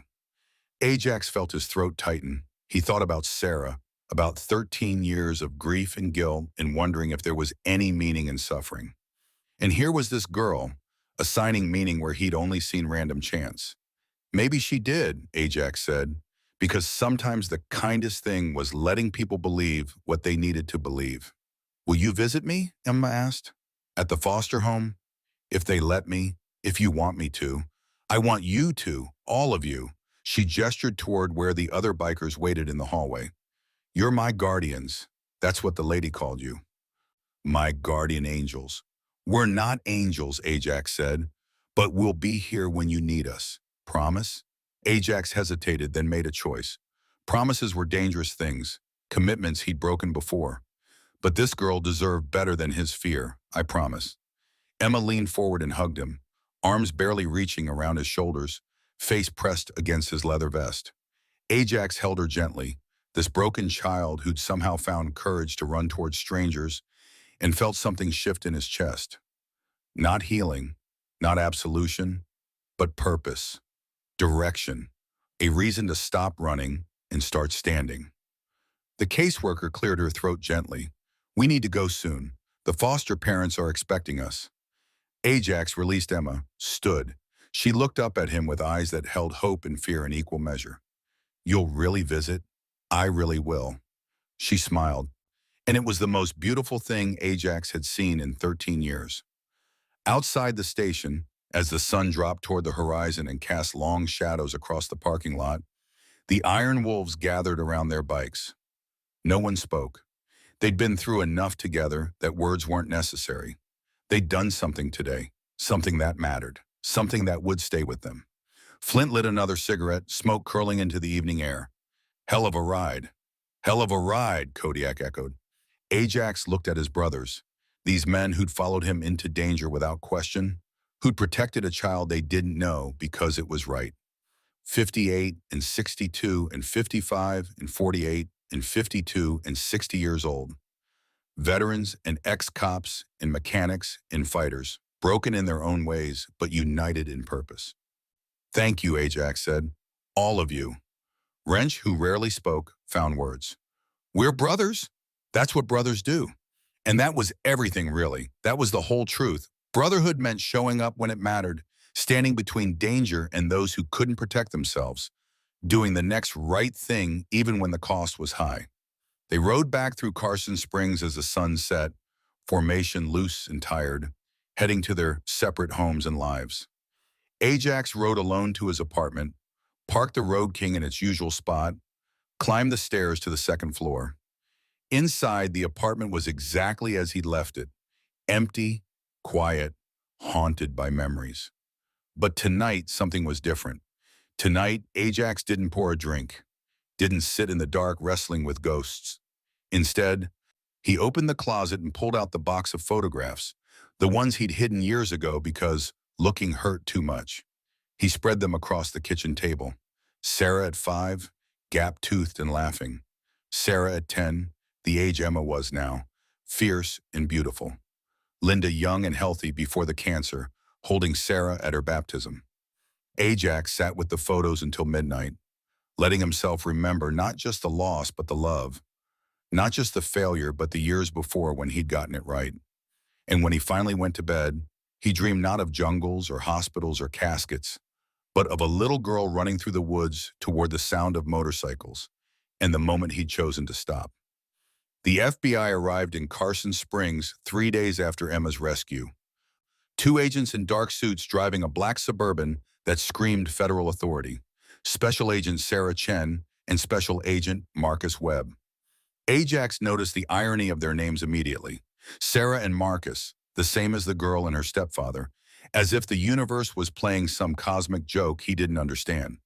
They set up a temporary command post in the sheriff's station's conference room, filling it with laptops and case files and the bureaucratic machinery of a federal investigation.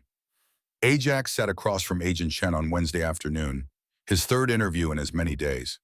She was younger than he'd expected, maybe 35, with sharp eyes that cataloged everything and a manner that was professionally courteous, but revealed nothing. Webb sat beside her, older, early 50s, with the weathered look of someone who'd been working trafficking cases long enough to have seen the worst humanity had to offer. Mr. Malone, Chen began, her pen poised over a yellow legal pad despite the recording device on the table between them. I need you to walk me through the timeline again, specifically the moment you first saw Emma Hartwell. Ajax had told this story 4 times now, once to Deputy Miller at the scene, once to Wade at the station, once to the county DA who decided not to press charges, and once to these same 2 agents on Monday. But he understood the process. Repetition revealed inconsistencies, and inconsistencies revealed lies. So he told it again, patient, factual, starting with the anniversary flowers at Sarah's grave and ending with Emma's promise to visit. Chen made notes throughout, occasionally stopping him to clarify a detail. Webb watched Ajax's face more than he listened to the words, reading body language, searching for deception. Ajax let him look. He had nothing to hide except 13 years of grief, and that was written all over him anyway. The shots fired, Chen said when Ajax reached that part of the narrative. You said they came from the white Silverado. How many rounds? 3 that I counted, maybe 4. Pistol fire sounded like 9 mm, but I couldn't be certain at that distance. And Kodiak, Mr. Jensen? Return fire? 1 round from his .44, warning shot mostly, enough to make them back off. Mr. Jensen is a retired police officer. Is he authorized to carry that weapon? Ajax met her eyes steadily. You'd have to ask him. Chen made another note. Webb leaned forward, elbows on the table, his voice carrying more gravel than Chen's. Mr. Malone, I've been working human trafficking cases for 17 years. You know what I've learned in that time? Ajax waited. That 90% of rescues happen because someone saw something wrong and decided to act. Regular people. Truck drivers who notice a girl at a rest stop who looks terrified. Hotel clerks who see a man check in with 3 women who won't make eye contact. Citizens like you who find a kid running through the desert and don't look the other way. Is there a question in there, Agent Webb? Webb smiled, thin and humorless. Not a question, just acknowledgement that what you and your friends did was brave and stupid in equal measure, and I'm glad it worked out. Marcus Hartwell, Chen interjected, steering back to business. You said he seemed conflicted. Can you elaborate? Ajax thought about Marcus in the truck, hands shaking on the wheel, face showing the collapse of hope. He was a drowning man who'd grabbed onto something that was pulling him under faster. Scared of the traffickers, scared of what he'd almost done, scared of losing Emma, but not knowing how to save her without saving himself first. That tracks with what he's told us, Chen said.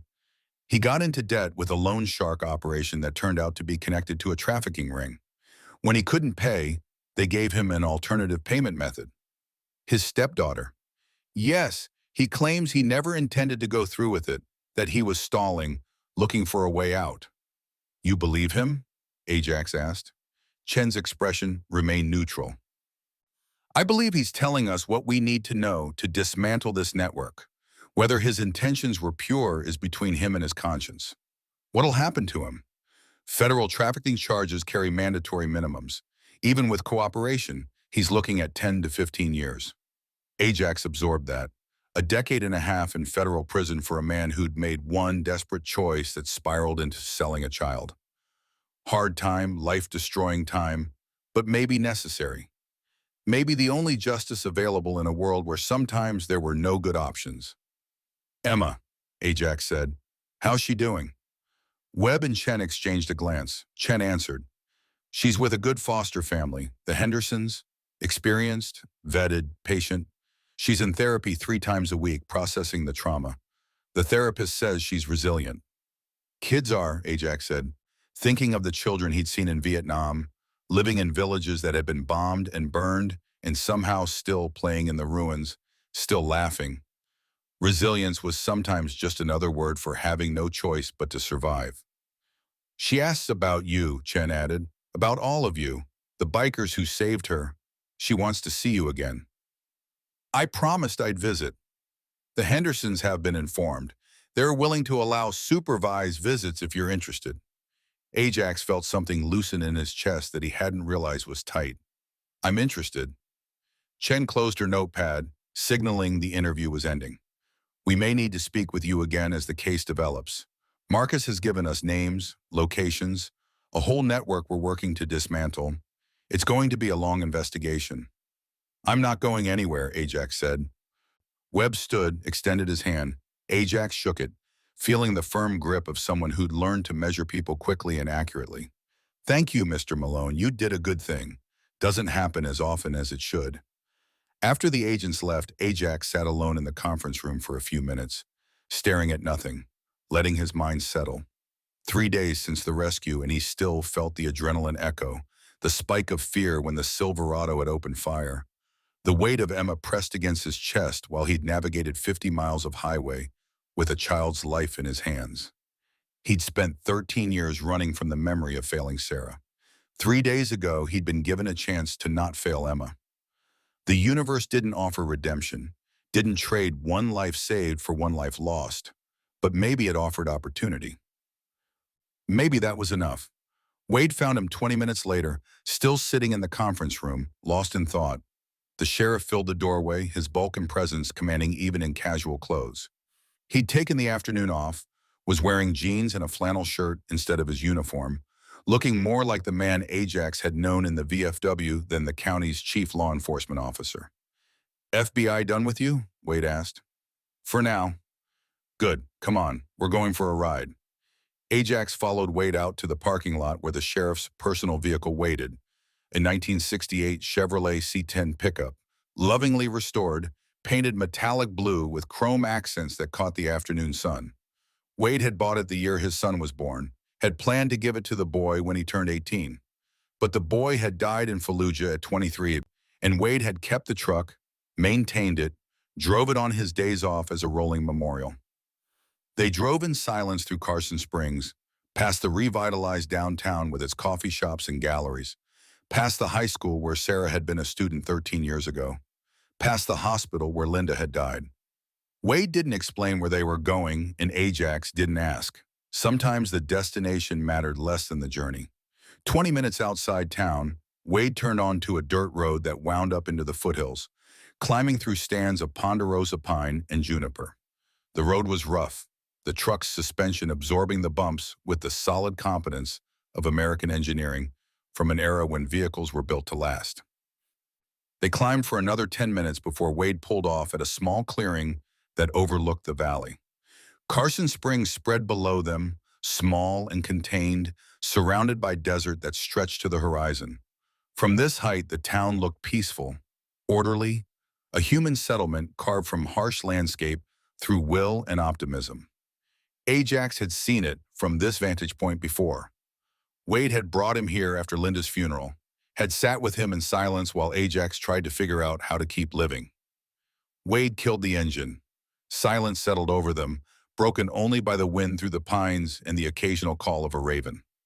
The sheriff pulled 2 beers from a cooler in the truck bed, handed one to Ajax.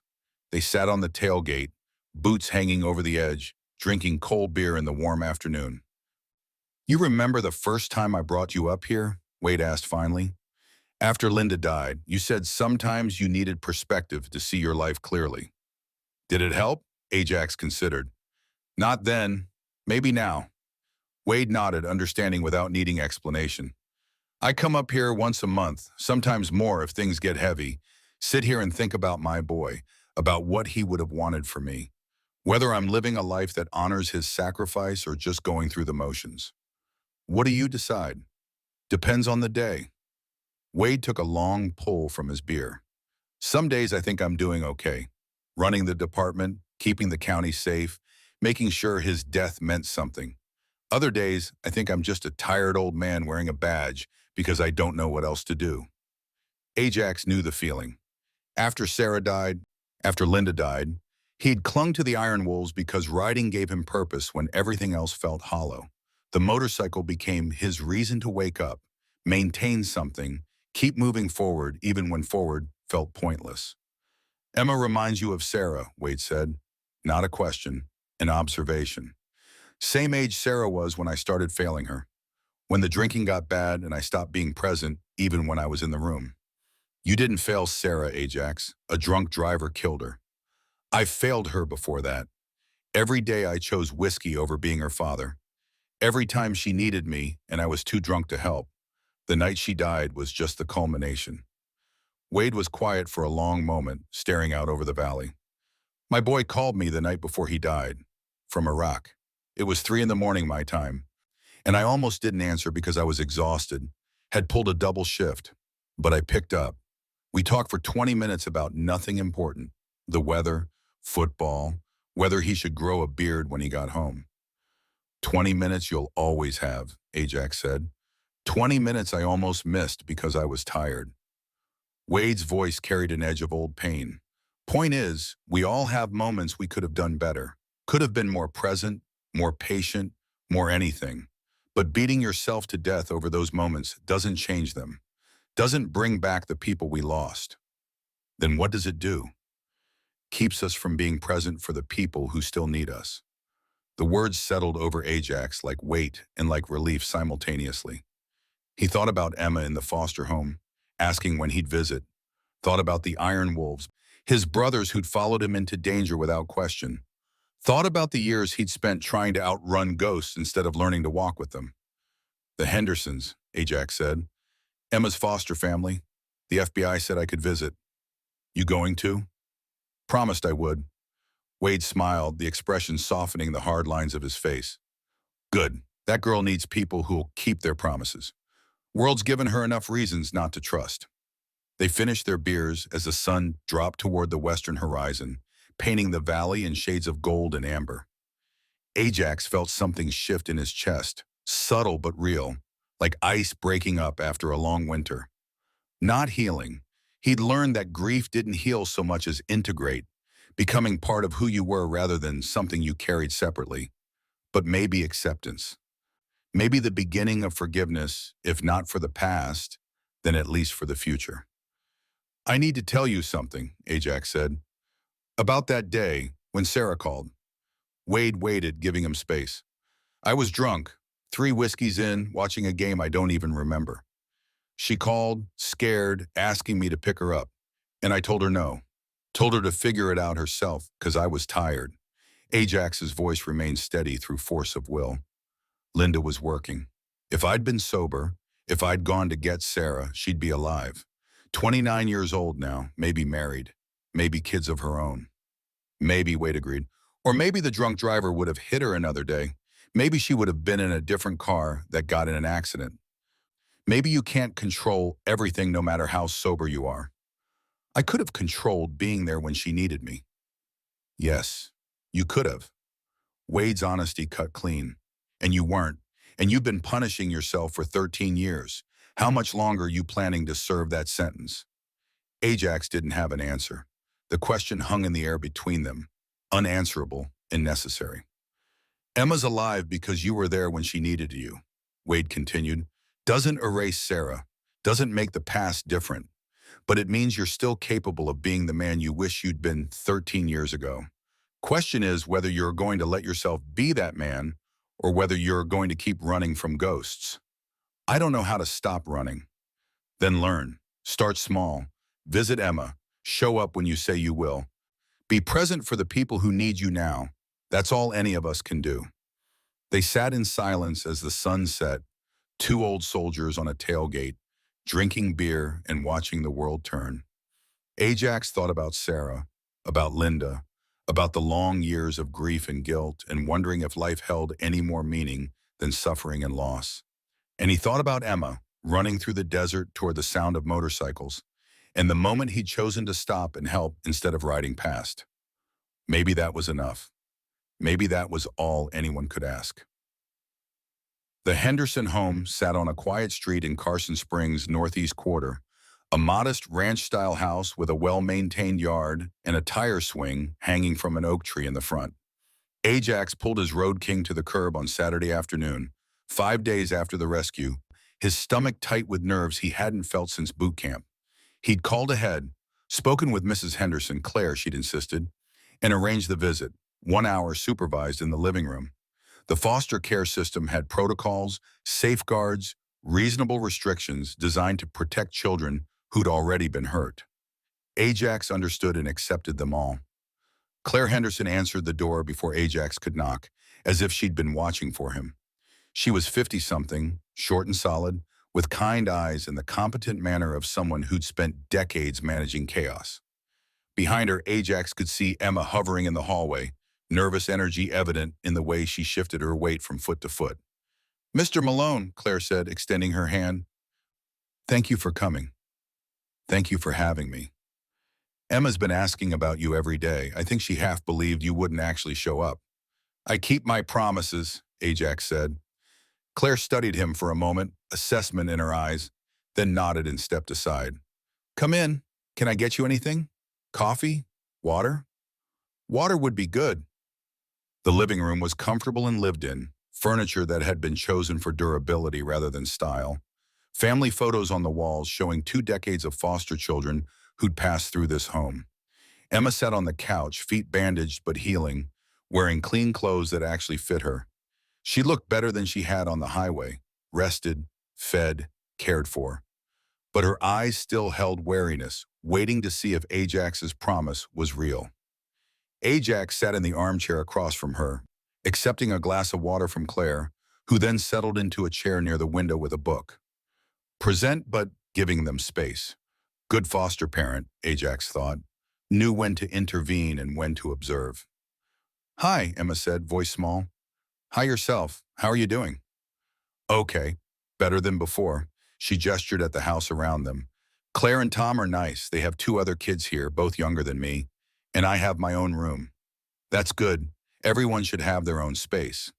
Ajax, Emma's expression grew serious. I need to ask you something, and I need you to tell me the truth. Okay. Are you really going to keep visiting? Or was this just one time because you felt bad? The question hit Ajax in the chest, the directness of it, the way it revealed Emma's core fear, abandonment. Everyone she'd trusted had either died or betrayed her. Why should he be different? Ajax leaned forward, elbows on his knees, meeting her eyes with the same directness she'd given him. Emma, I'm going to tell you something I learned in the Marines. You know what a Marine is? She nodded. A soldier. Close enough. In the Marines, they teach you that your word is everything. If you say you're going to do something, you do it. No excuses. No backing out. Because in combat, lives depend on people keeping their word. We're not in combat. No, but keeping your word still matters. I promised I'd visit you, and I meant it. I'll visit as often as they let me, for as long as you want me to. Emma studied his face, searching for deception, for the crack that would reveal this was just another adult lie. Ajax let her look. He had nothing to hide. Okay, she said finally. I believe you. They talked for the next hour about everything and nothing. Emma told him about the Hendersons, about the therapy sessions she attended 3 times a week, about the school she'd start at on Monday.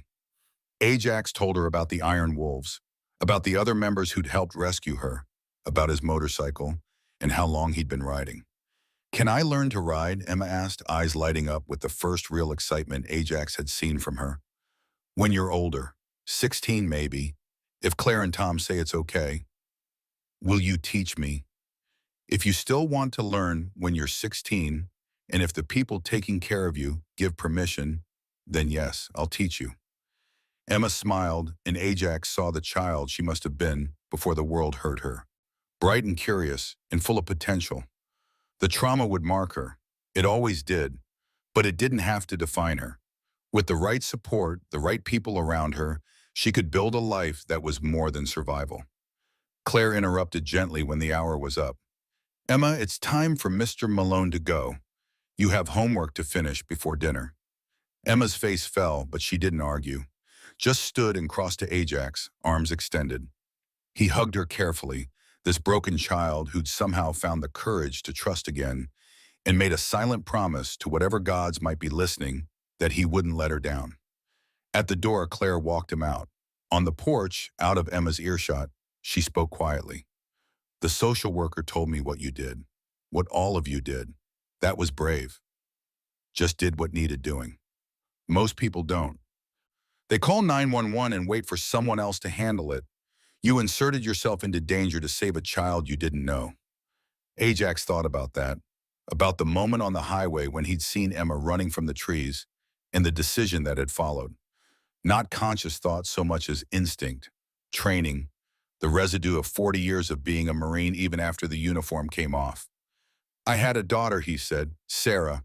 She died 13 years ago at 16. Car accident. I wasn't there when she needed me, and I've been living with that ever since. Claire's expression softened with understanding. And Emma gave you a chance to be there for someone else's daughter. Maybe, or maybe I'm just an old man trying to outrun regrets. Either way, you're doing a good thing. Emma needs consistency, needs people who show up when they say they will.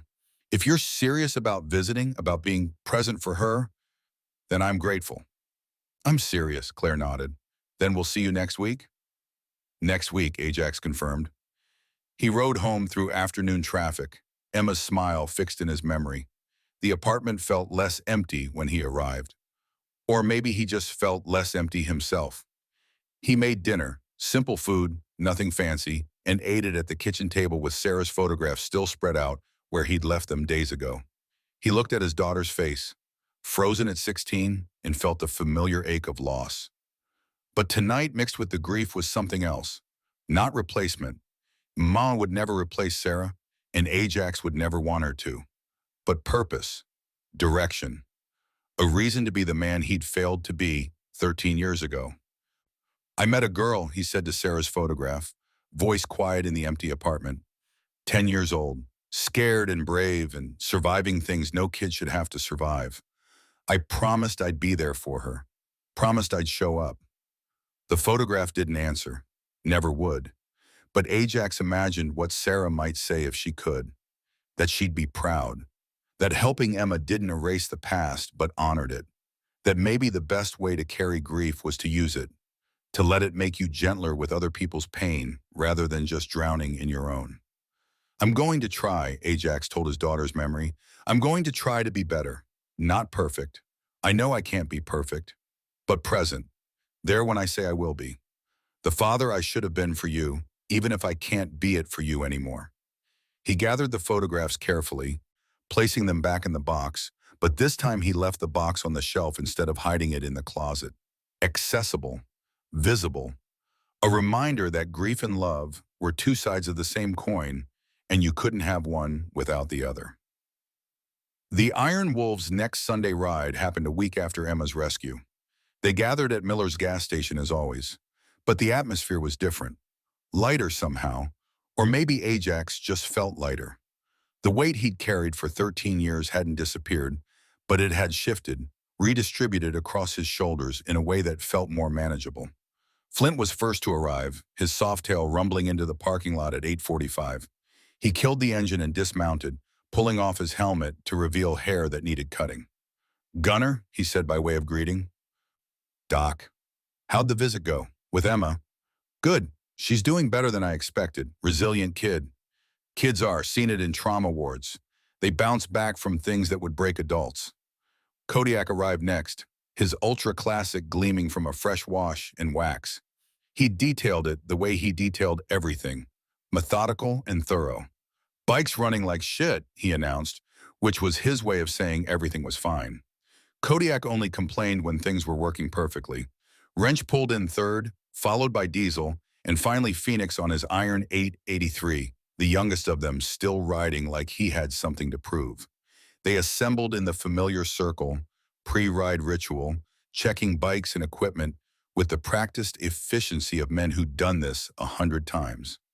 "Where are we riding?" Phoenix asked. Ajax had thought about this. The last time they had ridden Willow Highway, it had ended with gunfire and Emma's rescue in a federal investigation. The highway itself wasn't cursed. Road was just road, but returning to it felt weighted with meaning he wasn't ready to unpack. "Highway 6 North," he said, "out to the hot springs and back." Nods all around. Highway 6 was gentler, less isolated, but still beautiful. And the hot springs at the 40-mile marker were worth the ride, natural pools that had been there since before Nevada was a state. They rode out in formation, Ajax taking point as always, the others falling into their positions. The morning was cool and clear, autumn beginning its slow claim on the desert. In another month, they'd need heated gear for morning rides.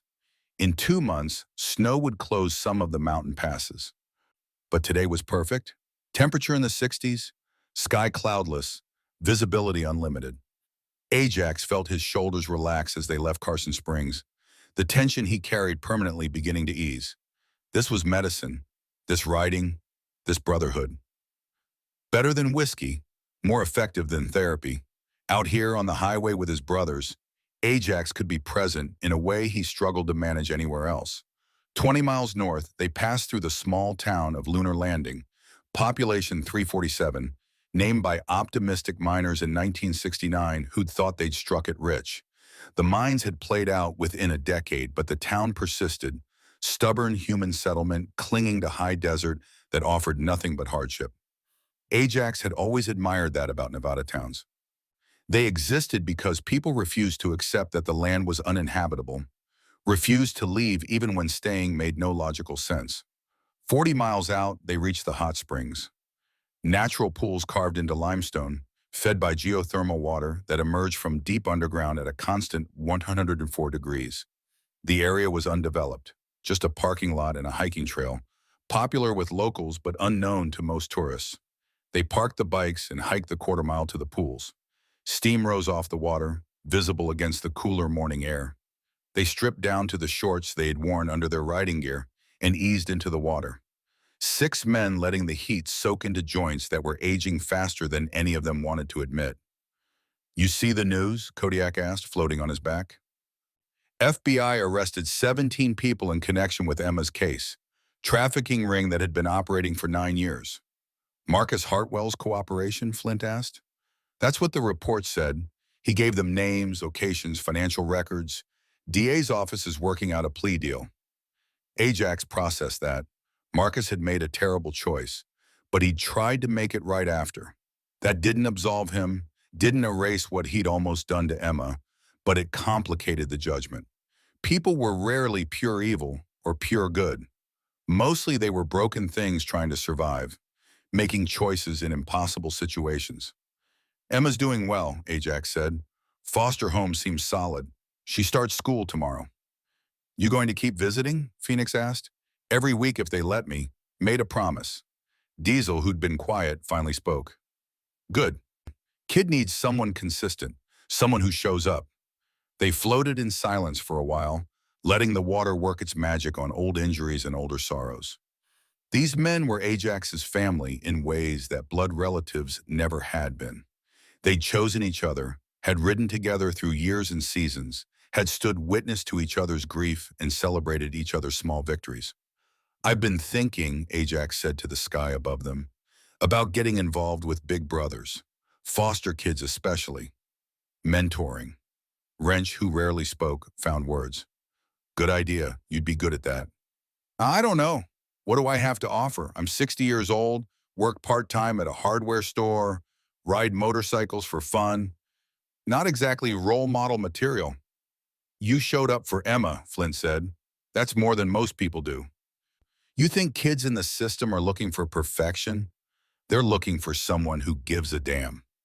Ajax let that sink in. Maybe it was true. Maybe the bar was lower than he thought. Just showing up, just being present, just keeping promises. Those weren't superhuman qualities. They were just basic decency applied consistently. "I'll look into it," Ajax said. They soaked for another hour, talking and not talking, comfortable in the silence and the camaraderie. Eventually, the water's heat became too much, and they climbed out, dried off, dressed. The hike back to the bikes felt good, muscles loose, mind quiet. The ride home was easy, uneventful, just miles of empty highway and the meditative rhythm of riding. Ajax's mind drifted in the way it always did, not thinking so much as processing, letting thoughts surface and subside without attachment. He thought about Emma, about the therapy sessions she'd attend this week, about how the other kids at school would treat her if they learned she'd been rescued from traffickers. Kids could be cruel, or they could be kind. You never knew which until it happened. He thought about Sarah, about the gap-toothed smile in the photographs, about how she'd be 29 now if the drunk driver had chosen a different road that night. Would she have finished college, married, made Ajax a grandfather? The hypothetical futures were torture and comfort in equal measure. He thought about Linda, about the cancer that had eaten her alive, about the morphine haze at the end when she'd called out for Sarah instead of him. He'd resented that for years, the fact that his wife's last thoughts were for their daughter and not for him. But he understood now. Linda had been a mother first, a wife second, and mothers never stopped missing their children, even when death was imminent and pain was all-consuming. They were back in Carson Springs by 2 in the afternoon, the ride complete, the weekly ritual fulfilled. They gathered in the Miller's gas station parking lot for the traditional post-ride debrief. What went right? What went wrong? Which bikes needed maintenance? "Rear brakes getting soft," Kodiak announced. "Need to bleed it." "My clutch is slipping in fourth," Phoenix added. "Might need a cable adjustment." Wrench, the mechanic, cataloged it all mentally. Bring them by the shop Tuesday. I'll take a look. They dispersed slowly, reluctant to end the brotherhood that riding created. But eventually, each man climbed on his bike and headed home. Ajax watched them go, these men who'd become his family, then started the Road King and rode to his apartment. Inside, the space felt different than it had a week ago. Still small, still Spartan, but no longer quite so empty. Ajax made lunch, ate it standing at the window overlooking the parking lot, watching life happen below. His phone rang, unknown number. He almost didn't answer, but something made him pick up. Is this Ajax Malone? A woman's voice, professional but warm. Speaking. This is Jennifer Walsh from Carson County Family Services. I got your name from Sheriff Thompson. He said you might be interested in our mentor program for foster children. Ajax felt his heart rate pick up. Wade had made a call, had put Ajax's name forward without asking, the way good friends did when they knew you needed a push. I might be, Ajax said carefully. Tell me about it. Jennifer explained the program, background checks, training sessions, matching with kids who needed consistent adult presence. Time commitment of at least 4 hours a week, minimum 1-year commitment. References required. The process would take 6 to 8 weeks. I'm interested, Ajax said. What's the next step? I'll email you the application. Fill it out, get it back to me, and we'll schedule an interview. After she hung up, Ajax sat in the silence of his apartment and felt something he hadn't felt in 13 years. Hope. Not certainty. He'd learned the hard way that certainty was an illusion. But possibility. The chance that maybe his remaining years could be more than just grief management and waiting to die. He opened his laptop, an ancient Dell that took 3 minutes to boot up, and waited for Jennifer's email. While he waited, he looked again at the photographs of Sarah, still on the shelf where he'd left them. I'm going to try, he told her image. I'm going to try to be better, for Emma, for whatever other kids need someone, and maybe in doing that, I'll figure out how to forgive myself for failing you. The photograph didn't answer, but Ajax didn't need it to. The decision was made. The commitment set. All that remained was following through, one day at a time, one promise kept at a time. The email arrived. Ajax read through the application, the questions about background and experience and motivation. Why do you want to mentor foster children? The form asked. Ajax stared at that question for a long time. He could write the sanitized version, the one that sounded good on paper. But Jennifer Walsh would see through that. Wade had recommended him, which meant she'd do her homework, would want the truth. So Ajax wrote it. Because I failed my own daughter and I've been trying to outrun that failure for 13 years. Because I met a 10-year-old girl who was being sold by her stepfather and I saw a chance to not fail someone. Because keeping promises matters and I'm tired of being the man who breaks them. Because maybe the best way to honor the people we've lost is to show up for the people who still need us. He read it over, expected it to sound pathetic or desperate. Instead, it sounded honest.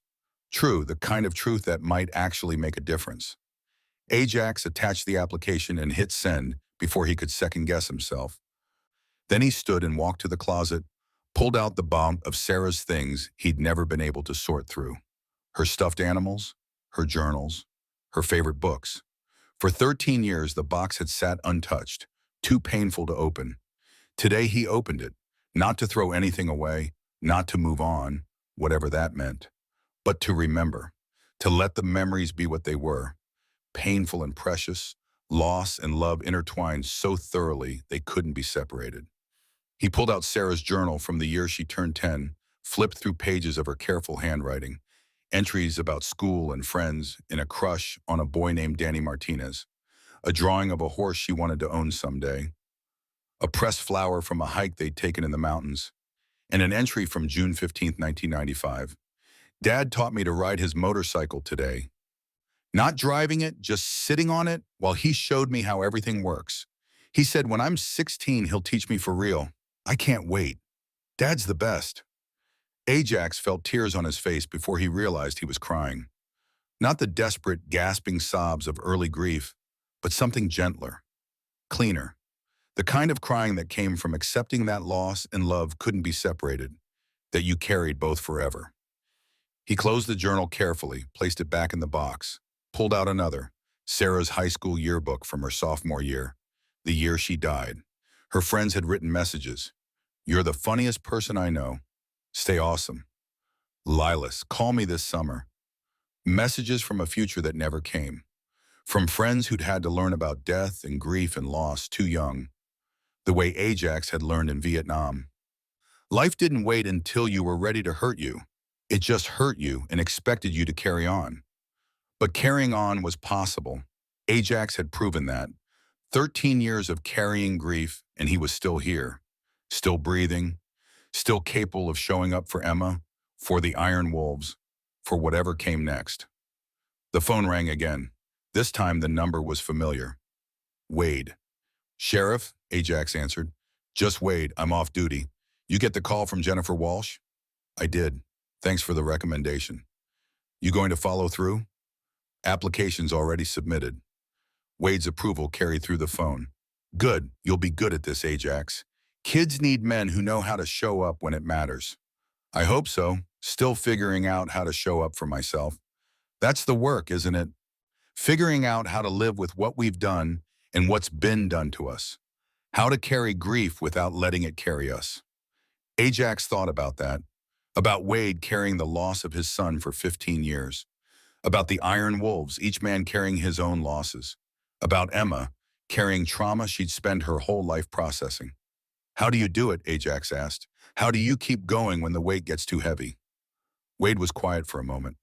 "I remember that my boy lived before he died, that those 23 years mattered, that the world was better for having him in it, even if it was only for a little while.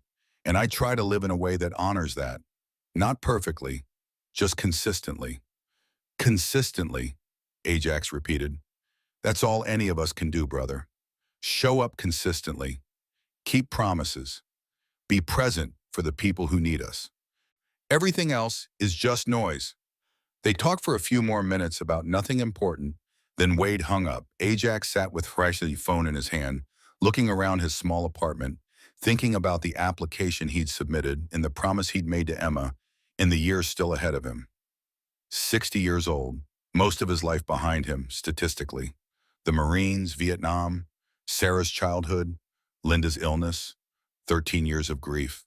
All of it past, unchangeable, carried forward into whatever time remained. But Emma was ahead. The mentor program was ahead. The Iron Wolves' next Sunday ride was ahead. Small things maybe in the grand scheme, but enough, more than enough. Ajax stood and walked to the window. Carson Springs spread below him, small town and big desert. 8,000 people trying to build lives in a landscape that didn't particularly care if they succeeded, but they kept trying, kept building, kept showing up. That was the lesson, Ajax thought. Not redemption, not healing, just showing up, being present, keeping promises, letting the grief be what it was, permanent and painful, while also making space for hope and purpose in the small acts of decency that gave life meaning. He thought about Sarah, 10 years old, sitting on his motorcycle while he explained how the engine worked. Thought about Emma, 10 years old, running through the desert toward the sound of motorcycles. Two girls, 13 years apart, connected by Ajax's choice to show up when it mattered. The universe didn't offer do-overs, didn't let you go back and fix mistakes, but it offered moments, opportunities, chances to be better than you'd been, even if you couldn't be perfect. Ajax pulled out his phone and texted Claire Henderson. "Next visit still good for next Saturday?" The response came quickly. "Yes, Emma's looking forward to it." Simple words, simple promise. But promises were what mattered. Promises kept, consistently, over time. Ajax set the phone down and returned to Sarah's box, pulling out more memories, letting himself feel the pain and the love and the permanent loss. He would carry this forever. Carry Sarah and Linda and the weight of failing them, but he would also carry Emma forward, and the other kids he might mentor, and his brothers in the Iron Wolves. The grief wouldn't shrink, but the life around it could grow, could expand to hold both the loss and the purpose, the past and the future. The man he'd been and the man he was trying to become. That was enough. That would have to be enough. Outside his window, the sun dropped toward the western horizon, painting the desert in shades of amber and gold. Another day ending, another day survived, another day of showing up, keeping promises, being present. Ajax watched the sunset, Sarah's journal in his hands, and felt something close to peace. Not happiness, not joy, but peace, acceptance, the quiet knowledge that he was doing what he could with what remained. And for now, in this moment, that was enough. 3 years later, Ajax pulled his Road King up to the Carson Springs Community Center on a Saturday morning in October. The autumn air carried the familiar scent of sage and pine, the sky stretching cloudless above the desert. At 63, his knees still protested when he dismounted, but the pain had become an old companion, familiar and bearable. Emma waited for him on the steps, now 13 years old, taller, more self-assured. The scars from that day on the highway were still there. Ajax saw them sometimes flicker across her eyes when she thought no one was watching, but she'd learned to carry them, as he had learned to carry his. "You're late," she said with a half smile. 5 minutes. Wrench needed help with the transmission. Always excuses. But she was smiling as she said it, and when she came down the steps to join him, she slipped her arm naturally through his. They walked together toward the conference room where 12 other children waited, all foster kids, all matched with mentors from the program Ajax had joined 3 years ago. He now mentored 3 kids in addition to Emma, though she remained special. The first, the one who'd shown him he could still keep his promises. "Marcus wrote," Emma said quietly as they approached the door. "From prison." Ajax stopped. What did he want? To ask how I'm doing, to say he's sorry again. She shrugged. "I don't know what to write back." "You don't have to write back at all if you don't want to." "I know, but the therapist says forgiveness is for me, not for him." She looked up at Ajax. "Have you forgiven yourself? For everything?" Ajax thought of Sarah, of Linda, of the 13 years spent punishing himself. "Still working on it, but I've learned that forgiveness isn't a one-time event. It's a choice you make over and over. Some days it's easier, some days it's not." Emma nodded, processing that. "Okay. Maybe I'll write, maybe not. We'll see." "That's wise." Inside, the other mentors had already arrived. Ajax was surprised to see that Flint, Kodiak, and Phoenix had joined the program over the years, each now mentoring kids who needed steady men in their lives. The Iron Wolves had become more than a motorcycle club. They'd become an extended family, a support network for children who'd learned too young that adults could disappear. After the meeting, as Ajax drove Emma back to the Hendersons, she still lived there, the adoption set to be finalized in 6 months, she asked the question she'd been saving for last. "Do you still go to the cemetery on September 15th? Ajax didn't lie. "Yes, every year."